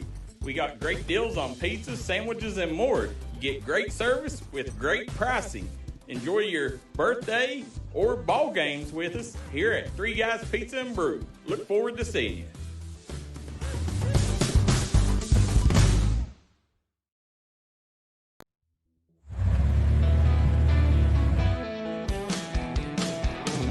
Smokey Armstrong here from United Motorsports of Belfry. Looking for your next adventure? We've got the motorcycles, side-by-sides, and ATVs needed to take your riding to the next level. Whether you're hitting the track, enjoying the trails, exploring the open road, or seeking comfort and style, we've got you covered with trusted brands like Honda, Polaris, and Kawasaki. At United Motorsports, we're not just about selling power sports, we're passionate about helping you find the perfect ride. Our team will work with you to customize your vehicle, offer expert advice, and provide top-notch service. No matter where your adventure takes you, ready to get started? Call us at 606-237-7311 or visit www.unitedmotorsportsbelfry.com, or stop by today. Your next ride is waiting.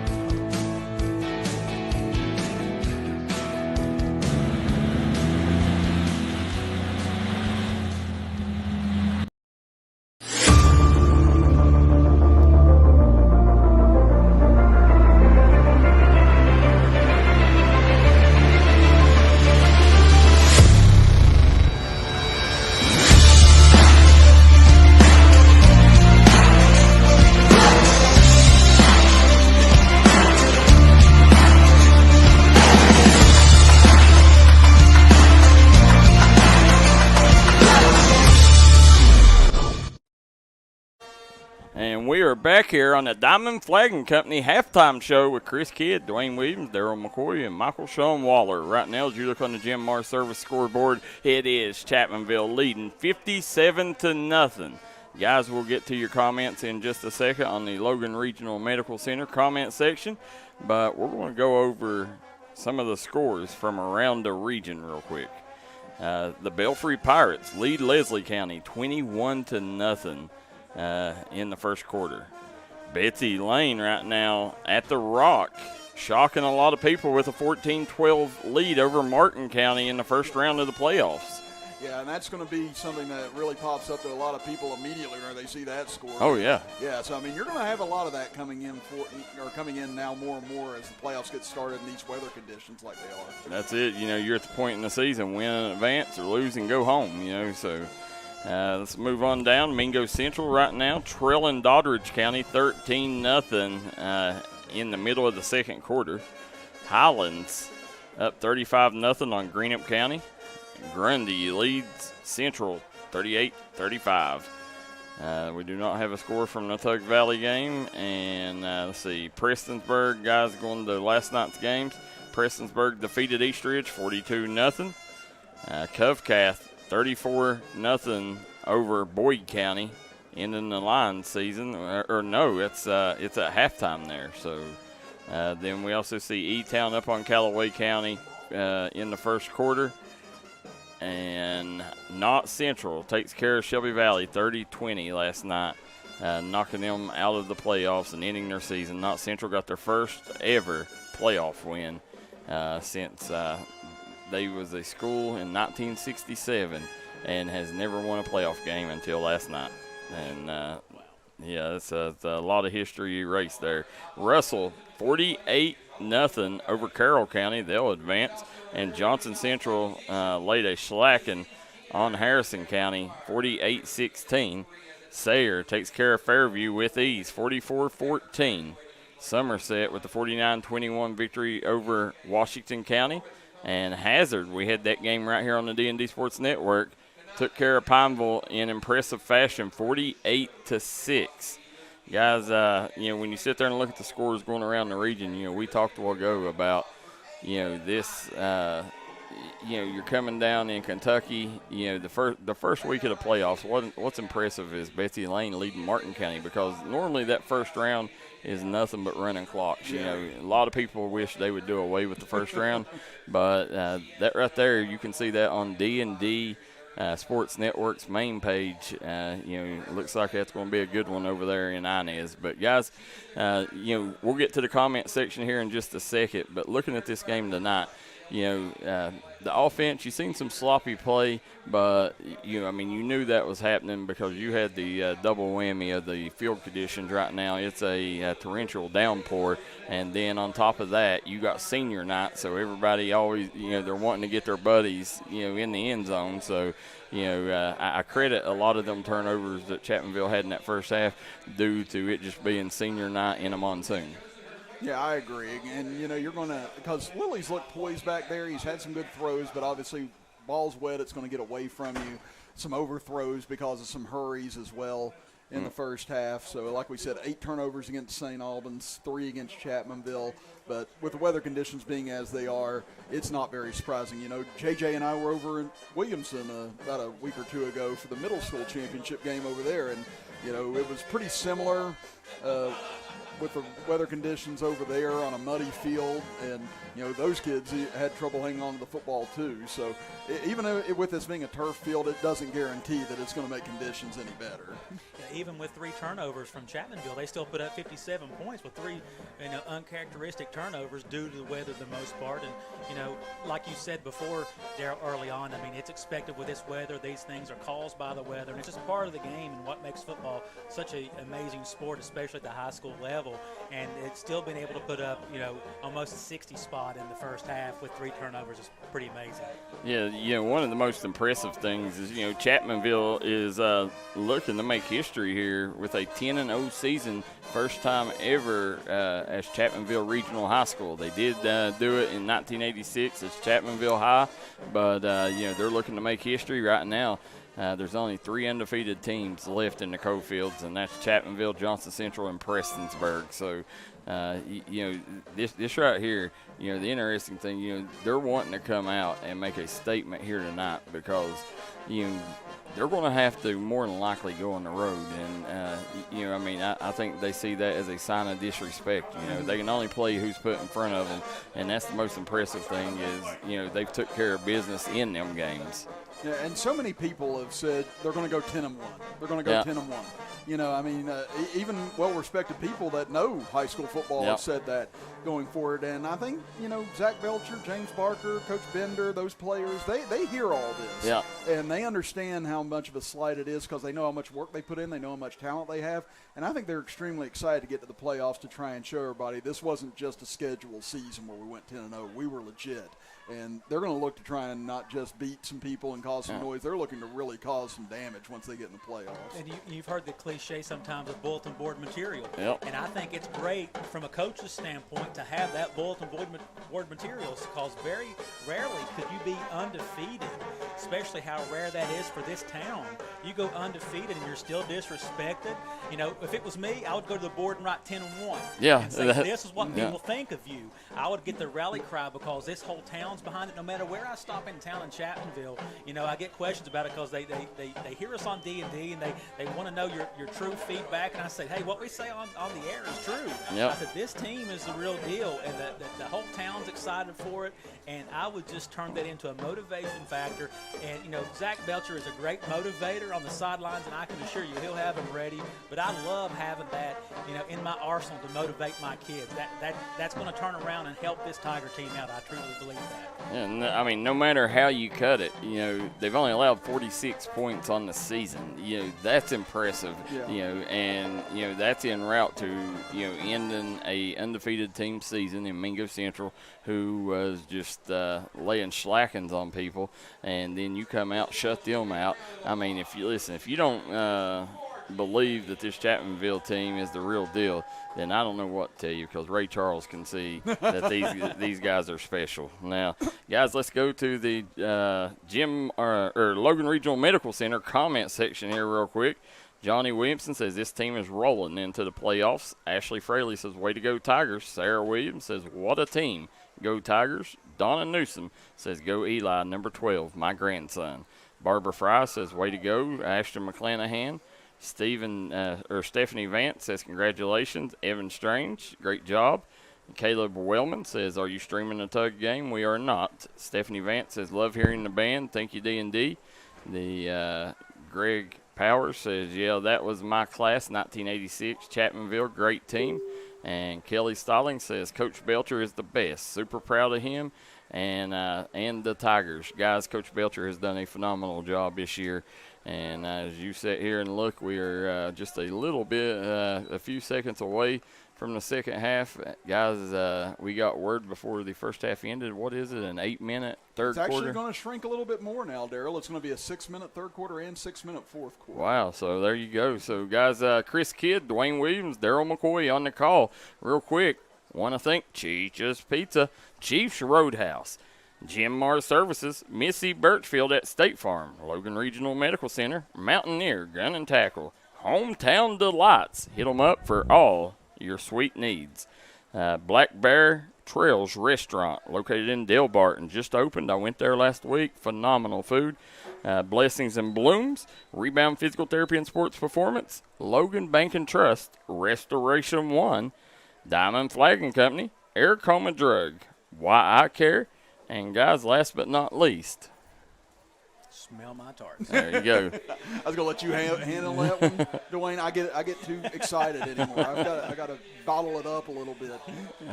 You bottle your tarts up? Is that what you do? At least till I'm alone. So Yeah. I mean, I'm selfish. I only want to smell my own tarts. We're gonna have to discuss this with Brookie and see if that's suggests. I don't think you should bottle them in. Yeah, that could lead to some health problems. Yeah, absolutely. I got updated over halftime, guys. We were talking about the kicking game, and with Ashton McClanahan especially. He went over 3,000 kickoff yards tonight. Wow. That will put him at tops of the triple A standings. He was about 2,700 or so coming in. He's got over 300 kickoff yards tonight, so he's over 3,000 kickoff yards on the season. That's so impressive. When you sit and look at Ashton McClanahan, he's done this since he was in 5th, 6th grade. This kid's been doing this. It's amazing. Even when he was younger, I couldn't figure out how such a small human had such a strong leg. Oh, absolutely. I saw him. My daughter played youth soccer and always around. She still plays soccer. I was all around. He played youth soccer, and he just had a phenomenal leg even as a little guy. And you saw it coming up, and he continues to keep growing. So very, very impressive stats. Here you go, third quarter, sponsored by Why I Care. I was going to say, it's kind of like whenever I go golfing. I go golfing with a group of guys, and, we're big, burly guys, and the biggest hitter out of all of us is a guy that weighs like 120 soaking wet. And I'm just like, I don't get it. And so, it's just one of those things, either it's God-given or it's not at some point. St. Albans will squib it near side. Big man recovery that time. It's a nice job fielding that on the play by Parker Sargent. And Chapmanville will have the ball to start third quarter. And again, 5:47 showing. I believe it'll be a running clock as well here in the second half. So we could be looking at a pretty quick second half here with Chapmanville leading at 57-0. Yeah, they were trying to get out in front of this weather. We were able to dodge the weather early season, week 2 in Nicholas County. Yeah, we're not so lucky tonight, but thankfully we're in the cover here, unlike the fans, the dedicated fans out here tonight. So it's going to be a very short second half with the running clock. So let's just see what kind of plays some of the reserves can make and see how we can finish this game. All will bring them out here on first down. So, again, even with incompletions, penalties, things of that nature, the clock will continue running here in the second half unless there's a timeout or an injury as Drake Walls gets the handoff, and he'll squirt inside St. Albans territory for a gain of 1. And you definitely want to get out of this game injury-free for both teams, not just the team looking to make it into the playoffs. You want to see that for both teams. And, I mentioned it earlier about the Kanawha Valley teams, that they're having to handle the transfer issues. You can see the sideline. Not too many years ago, people will be shocked to see the fact that Chapmanville has more players than St. Albans. So you see that effect on this team. They're actually going to say Walls went down the line of scrimmage, so it'll be 2nd and 10 as Altizer fires one out to the far side, completes it to Perry. He had that pick 6 in the first half, and here he goes scooting down the sideline inside the 30, and he'll go down after a 21-yard gain. And you see that burst of speed there by Perry. He caught the pass. He was very patient, then turned on the Jets for a nice game. And again, I'm going off of, well, it looks like we have an injury on the far side. So while they tend to the St. Albans player, we'll step aside briefly and be back after this as you're watching high school football action here on the D&D Sports Network. Come see us at Trailhead Bar and Grill in Macon, West Virginia, where the locals come to hang out and the trail riders come to visit. Follow us on Facebook page for our daily specials. We're open 7 days a week here at Trailhead Bar and Grill. You can give them a call at 681-308-6088. Make sure you follow them on their Facebook page to keep up with all their daily specials and for business and operation hours. Trailhead Bar and Grill, located downtown Maplewood, West Virginia.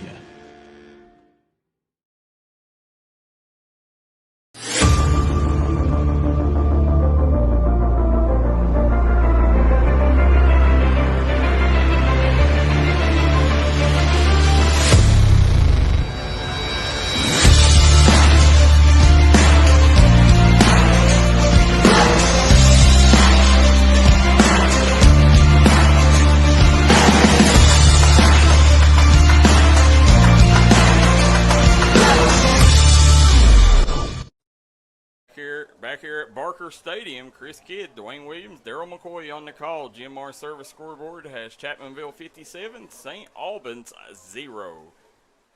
Again, it's been all Chapmanville here this evening as it is a running clock and what will be a shortened second half due to the weather. As we are 4:07 and counting to go here in the third. Thankfully, the St. Albans player able to get up and was helped off the field. And like we talked about, Dwayne, not a lot on the roster for St. Albans, so each man that goes down, it's harder and harder to look over and say next man up. Yeah, it's very, very easy for fans and viewers to say, just got to keep playing hard. That's so tough to do on these young athletes, but they're continuing to play hard. So give it off to Walls. He got out of a neck tackle that time. Now comes near side with it. He's to the 20, the 15. He finds a lane, and Walls is into the end zone. The beat goes on for Chapmanville here in the second half. Walls just did his best Trey Ward impersonation by reversing field. What a touchdown and a very key block on this side here. The very last block by Talon Canterbury to spring him free. And you can see the excitement. I see Coach Chase Berry there on the field. What a great former quarterback to be working with Archer and to be working with Dakota. He's in charge of the JV play calling. It's cool to see him calling these plays as well. Just about to point that out. But what a play by Walls, and just more touchdowns, more scoring for the Tiger offense this season. Yeah, this is the most Chapmanville's put up all season long in any game, as it's 63-0. They scored so fast they forgot to get the kicking tee out there. Looked like it hit Altizer wrong, as he may have hurt his thumb a little bit on that. I guess we'll find out here on this extra point attempt. It's going to be a new kicker in for Chapmanville. We don't have that number. It's 33 they have up, but it's going to be short and off to the left, so he's probably happy we don't have that number right now. Hey, that's all right. At least he got out there and got a shot. And another example of the teammate here, dabbing him up here, coming off, no worries, tough weather conditions, a little bit of rushed operation, get him a chance to pull through here. Yeah, it's far better than anything I would have done. I'd have probably pulled up with a hamstring before I made contact with the ball. Guys, let me ask you this. If you're looking for a job in the coal fields, where are you going to go? Jim Mar Services, located I was in ready to Logan. say, I was like, do you want me to say that?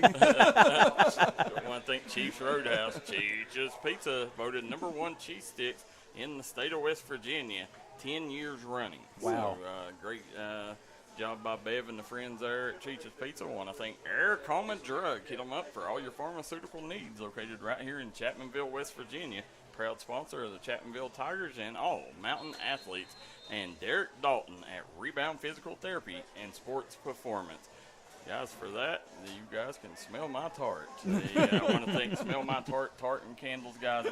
Brookie does a phenomenal job creating them tarts and candles. As kickoff will land at about the 38, fielded by St. Albans at about the 33, coming near side. As Muhammad trying to find an opening, he'll get dragged down at 39. Schoolboy chokehold there. Yeah, a little old school there. I think he realized what he'd done and tried to slide down a bit. It looked like possibly number 11, Walker Thompson, on the stop. It'll be first and 10, 2.5 minutes to go. And I will give my shout out to Cheech's Pizza, too. I'd never tried it before in my life. 42 years on this planet. And I'm not saying they've been around that long. Maybe they have. But, on my way to do the games in Kentucky, I was like, you know what? I got to try it out. I called them, placed an order. They said, that'll be over an hour. I was like, I have to be on the air in an hour. Yeah. And so I had to go back the next day and get it. Man, oh, man, do they make some great pizza, breadsticks, wings. It's worth the wait, right? Oh, yeah. The chicken tender. Oh, I think I ordered all the menu just to try it out. And yeah, that's a great place. So I found out Cheech is just 20 minutes from where I live now, so that's bad news for them. They hand it off. Whoa, what a run here by Muhammad as he runs over a few men and finally dragged down from behind. But there's a power run. You talk about a power run indeed, Chris. Talk about not giving up, not playing the scoreboard. Nice run there. Initially hits Altizer in the group there, powers through, and number 71, Bobby Collier, with the rundown tackle to save a possible touchdown there. Great sportsmanship by number 6 there, picking up the running back off the ground. I don't know who that is for Chapmanville. Number 6 is Marion Corbett. Yeah. He's not as nice as he seems. No, Marion's my boy. I love Marion. I've got him right off the bat in first period, and he is a very fun-loving, easy-loving kid. So he's one of those guys you love seeing coming to class because you can joke with him, And he likes to give it to Jackson Topping every day. Okay. Yeah, those two like to pick at each other. And Jackson had him like cornered up against the wall yesterday in class because Marion did something, and Jackson, I mean, he was playfully doing it. But yeah, Jackson was basically like, "Are you sure you want any of this?" He's like, "No, just get away from me, man. What are you doing?" And Marion always has the smile on his face, no matter what. Absolutely, he does. Yes, I do. I love having those guys in first period. So they wake me up a little bit in the morning. Doddridge leads Mingo 13-7 at the break. So, again, we knew that was going to be a close one, that one just at halftime right now. So, again, we reached the end of this game. Definitely flip right over to Doddridge and Mingo on D&D Sports Plus. It's on second down. Quick little flare out into the flat. Completed to Campbell, but a whole legion of Tigers out there waiting on him. And he's going to be brought down, it looks like, by Canterbury. Canterbury makes a nice tackle there with a whole crew of Tigers there. Once again, those angles showing up. And we've been in this scenario quite a bit with the Tigers this season. You know, they're playing for the shutout at this point. You know, the game's out of hand, but pride is still on the line. This team, St.Albans wants to score. And, of course, Chapmanville wants to come up with their 5th shutout of the year. If you can shut out half of your schedule, that's pretty impressive, Chris. That is insane to think. Well, I tell you what, you got good teammates down here on the sideline. Look at Trey Ward and Killen and somebody else all huddled up underneath one umbrella down there right now. That's let's get a shot of that. I didn't bring it up earlier, but I wanted to call Wesley Watts, Mary Poppins earlier. He was the only person on the sidelines with an umbrella in the first half. Shot downfield, wide open, and into the end zone. Or was it a fumble at the end? Looks like the officials are going to say it was carried into the end zone by Brill Maxwell, and he will get the touchdown, and St. Albans will avoid the shutout here as they score on the final play of the third quarter. Yeah, a little bit of busted coverage there, and it just to show you how, you know, we see a player even come flying in at the end, trying to, you know, at the very end stop that score, but just a busted coverage on the outside looked like. And you know what, Lily and them, they've played tough here tonight. Like I said, 63-0, 63-6 now. You know, this St. Albans team has shown promise, and they've got athletes. I said they just ran into a buzzsaw here tonight, but they've had a tough schedule all year long. But you could see this team getting better if they're young enough to grow together. I totally agree, Chris. You can see the bones are there. Now they'll go for 2. There's Lily. Out of the shotgun, drops to throw, fires quickly, and this one will be incomplete. And that'll bring us to the end of the third quarter. So we'll be back with the final 6 minutes right after this as you're watching high school football with us here on the D&D Sports Network. Stop by Treasures Unlimited, located in the old Highland Myers building in Kermit, West Virginia. They have a little bit of everything: tents, TVs, furniture, bikes, bins. Whatever you need, they have you at Treasures Unlimited. They also want to say, Go Panthers!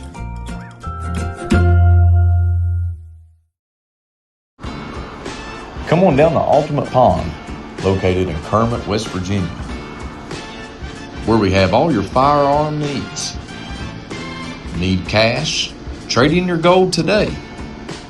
From custom rifles and rifles accessories to the bare bone stock of pistols, we have it all. Come see us today at Ultimate Pond.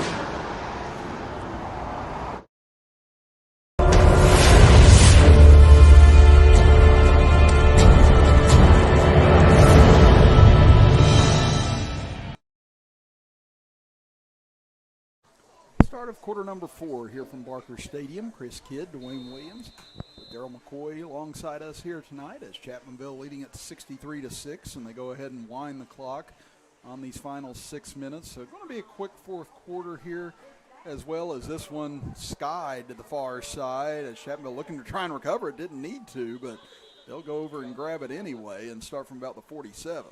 Guys, to start this fourth quarter, let's thank our sponsors real quick. I want to thank Smell My Tarts. Yes. Guys, hit yes, them up for all your tart and candle needs. Chiefs Roadhouse, Jim Marr Services, Missy Birchfield at State Farm, Logan Regional Medical Center, Mountaineer Gun and Tackle located in Man, West Virginia, Hometown Delight, Black Bear, Trails and Restaurant, Blessings and Blooms, Rebound Physical Therapy and Sports Performance, Logan Bank and Trust, Y Eye Care, Diamond Flagging Company, Air Chroma Drug, and Chicha's Pizza. Now the Tigers come out 1st and 10 from the 47-yard line of St. Albans as Altizer will fake it, keeps it, now unloads it near side, completes it to Strange. Here he goes down the sidelines, and Strange could have his second touchdown of the night, and there he goes. Touchdown, Tigers. An immediate answer by the Tigers, and I love that creativity on that play call there. You have a read option look with a third option there for the swing pass. Saw a lot of activity down there on the wide receiver and the cornerback, some extracurricular, but Evan Strange, we've seen the ball skills and the speed on the interception return, and now second touchdown for the youngster. Yeah, I tell you, it's been a huge night for the Tigers on both sides of the ball, and now they're an extra point away from putting 70 on the board here. As I'll go for the extra point again. And as I said, we apologize. We don't have the new kicker's number on our roster sheet. If anybody's got it in the comment section, please let us know. Yes. Again, we've been saved quite a few times by everyone out there watching with us. They know their baby when they see him. This will be a high snap and gathered up by Chapmanville. Going to be tough to try and find any positivity out of this, but they're going to make a try for it. What a block, bringing him back near side down to the 10, trying to rumble, but finally a long, exciting run for no gain there, but that did add some entertainment value. Did you see number 51, Pancake, that young man? That was Amari again, I believe. Absolutely. And hey, number 33, shout out, way to try to keep hustling. Your teammates responded immediately trying to get you some blocks. You know, any play can be exciting at this level. Yeah. Well, I'll tell you what here, again, with the clock still running, you know, we talked about bulletin board material and things like that going in. Like I said, we'll find out very quickly tonight, I figure, you know, where Chapmanville will be going. Again, we talked about how it's going to be a tough likelihood that they be back here next week just because of the schedule or strength of schedule. But like I said, if you're the coaching staff, how quick do you go to work on that bulletin board material? I would say the coaching staff starts immediately. I mean, I think they let them have this moment maybe for a few moments, but I can see this coaching staff knowing these guys and how intense they are and what their ultimate goal is. You know, they've completed the undefeated regular season. They completed the county champ, which is their first goal every year. The fact of going into the playoffs, they're going to keep these guys focused and hungry. So I would say it starts immediately. They've probably already talked about it amongst themselves, and they're getting ready to unleash that on the kids. Well, I got to ask, have either of you ever invented bulletin board material as a coach? Absolutely. Yep. Good. That I wasn't alone whenever I did that. I invented so many scenarios to my tennis kids over the years. Right, I'll give you one right before the state championship we had in 2024 after this kickoff, because you know sometimes you just got to fib a little bit. As that one's going to be recovered by St. Albans at the 41 out across the 45. As Carter trying to fight upfield, but he'll go down there. But we had just beat Logan in the semifinals, and I kind of used it in the semifinals too. After we won all 4 times during the regular season, I went over to the girls before that match started. I said, they still think they're better than you. They keep talking about it, they're better than you. Let's finish it right here. And then we had just gone out to eat that night, and just right outside of the restaurant we were eating at that evening, I just took them out there and I said, look, nobody thinks you're supposed to be here. They talked about it. They don't even know where we're from, where we're at. They've not even heard of you all. I said, they expect you all to go in and get destroyed tomorrow, and that's where I told them, why not us, you know, the Boston Red Sox thing from 2004. And they were so hyped up and ready to go after that. They told me the why not us thing just got them going the next day. And it said, see, I bet they know who we are now. I was like, nobody said anything. hey, to me, that's a sign of great coaching, Chris. I love it. I did. I was like, you know, I made the whole state out to be your enemy, and they were just like, hey, great for you guys. But, yeah, sometimes you got to do stuff just to try and get a reaction out of people. I mean, it's just getting them a little bit more energy, a little bit extra pep in their step. So I'd say every coach worth their salt has done that at some point. So I wouldn't be surprised to see the Chapmanville coaching staff push that a little bit harder as the week goes along. Yeah, they will definitely be on top of that, and I can relate on a smaller scale. I took over the Harts Middle School program when they first come back into existence, and at the time I was still living out of town and coming back in. And, you know, I even use it, I hate to say, against Chapmanville. I was like, these Chapmanville players don't even think you know how to play football. And those kids were friends. So, but I was like, if we beat them, I'll burn a shirt alive. I'll do all this. So you got to do what you got to do to motivate these kids. So I was guilty of that, even pitting them against both feeder schools. Yeah. So.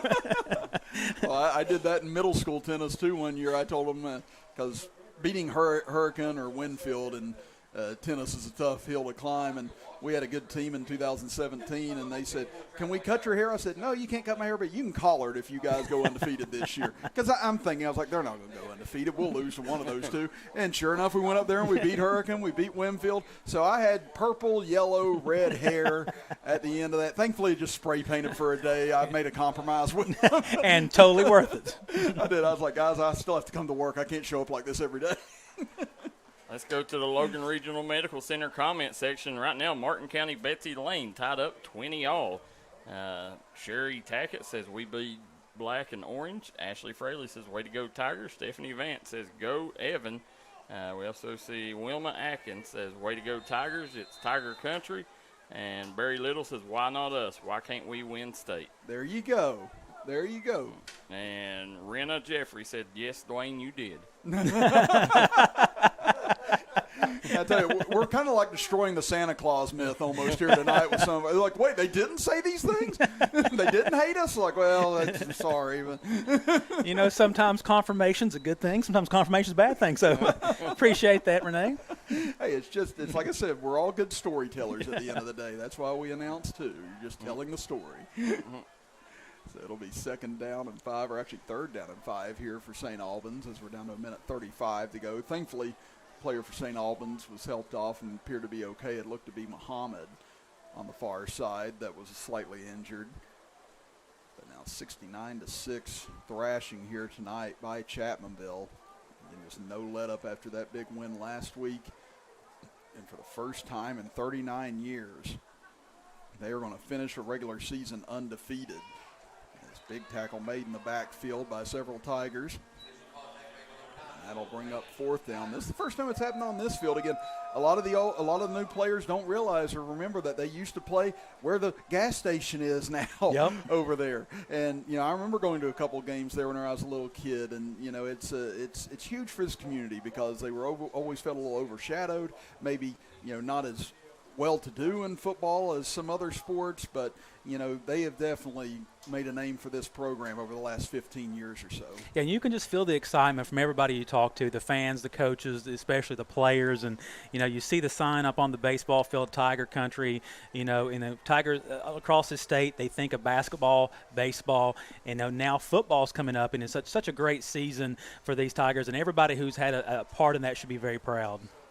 Lily will uncork one as far as he can throw it. That'll be incomplete and likely be the last play of the game. And I tell you what, Dwayne, I see it on the sideline, one of the hoodies we sold after our championship season. Why not us on the back of the hoodie. There we go. And that right there is going to be the slogan for the Chapmanville Tigers going towards the playoffs now. Why not us, and why not celebrate a 10-0 season for the Tigers, as Chapmanville will burn a timeout to try and get possibly some of the seniors onto the field here for a final play. When you have a scoring differential of over 400 points, why not us? Yeah. They should definitely think that. The domination continues, and I think they should adopt that mantra there, Chris, and make a run for it. You have nothing to lose. It's playoffs. Everybody's 0-0. Mm-hmm. They're going to get talked about. I think they should take that bulletin board material, why not us, and just do what they've done all season long. Now Chapmanville will come out for one last play here tonight. And they're not going to get it off. No, they stopped it. Yeah, so let's see. I don't know if St. Albans signaled for a timeout or not. It doesn't appear to be. But yeah, I'd say the officials and everyone else looking for a warm place to get as fast as they can. So with 2.7 seconds left, well, we almost got the last snap in. It always seems to be the last one that's the hardest one. They're trying their best to get this off for somebody in particular, I can imagine. So get him out there for one last play. Look at this youngin coming out, number 73. 73, Jonah Perry. I've talked about him before, just a fantastic kid with a humongous frame, big heart, great, fantastic kid. You've coached him in tennis. You know the type of kid he is, so good to see him make the field here tonight. Yeah, good tennis player, too. Like you said, even better person, and good to see him get out here a lot tonight as well, as Chapmanville closes out an undefeated regular season for the first time since 1986, and they go into the playoffs unblemished with a 69-6 win here tonight. Again, congratulations to these players, these coaches. I mean, everybody involved. An undefeated season is something that doesn't happen easily no matter what the competition is, and this is a huge achievement for this Chapmanville Tiger team. No matter what happens in the playoffs, Chris, we're going to find out where they're going. No matter what happens from this point on, this is something this team, this coach, this town will never forget. And Darryl, any final thoughts before we go? No, real quick, Tuck Valley Wellness Clinic player of the game. I think you got to give it to the Chapmanville defense. Yeah. They played tremendous all night. Again, the Tigers will find out their destiny here in about an hour. Where they're headed in the first round, and it's just when you go 10-0. That's special. That's something nobody can ever take from you, And this Chapmanville team, along the way, the play of Preston Kovac, the emergence of Trey Ward, Dakota Dalton, the super sophomore, Jackson Topping, there's just so many storylines. Pearl Jam, there's so many storylines along the way in this 10-0 season. I cannot wait in 40 years when somebody writes this book to go back and read it about all the things that went on this season and how impressive this team has played. It has. It's been a wonderful season to be a part of here with Chapmanville, and we'll get to see it continue next week as we await the fate of the Tigers to see if they'll be at home or if they'll be on the road heading into the playoffs next week. And before we go, Darryl, I want to send out a shout-out to our sponsors one more time who helped us bring you all the action this evening. Yes, I do. Real quick, before we do that, let's take a look at the Aracoma Drug scoreboard and get you caught up on scores from around the region. 20 all tie at half, Martin County, Betsy Lane, Doddridge County 13-7 still in the third quarter. Highlands 35-7 over Greenup County.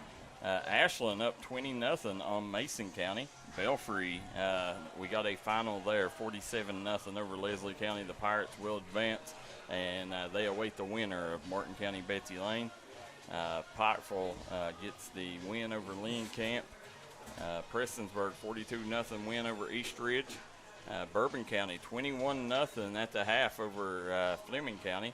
And then we got Covcath, 34-0 over Boyd County. E-Town, 28-0 over Callaway County.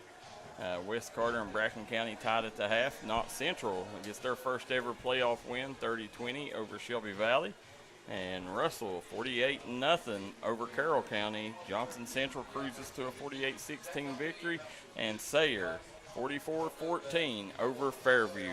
Guys, Darryl, before you start, I just want to say it's been awesome being a part of the D&D broadcast for this regular season with the Tigers. Have been absolutely fantastic sharing the booth with you guys. Yeah, well, we want to go ahead and let people know, Tiger fans, Miner fans, D&D Sports Network has got the confirmation from the WVSSAC. D&D Sports Network will be with the Tigers throughout the playoffs, so you and Chris Kidd will be on the road unless something happened tonight and y'all get a home game. So, Tiger Country, Chris Kidd, Dwayne Williams, they'll still be with you for hopefully a couple more weeks. So you heard it. If we're going to the Greenbrier next week, Dwayne, we're in the mansion. That's staying there. Expense account. Yeah. As Darryl takes away our expense account.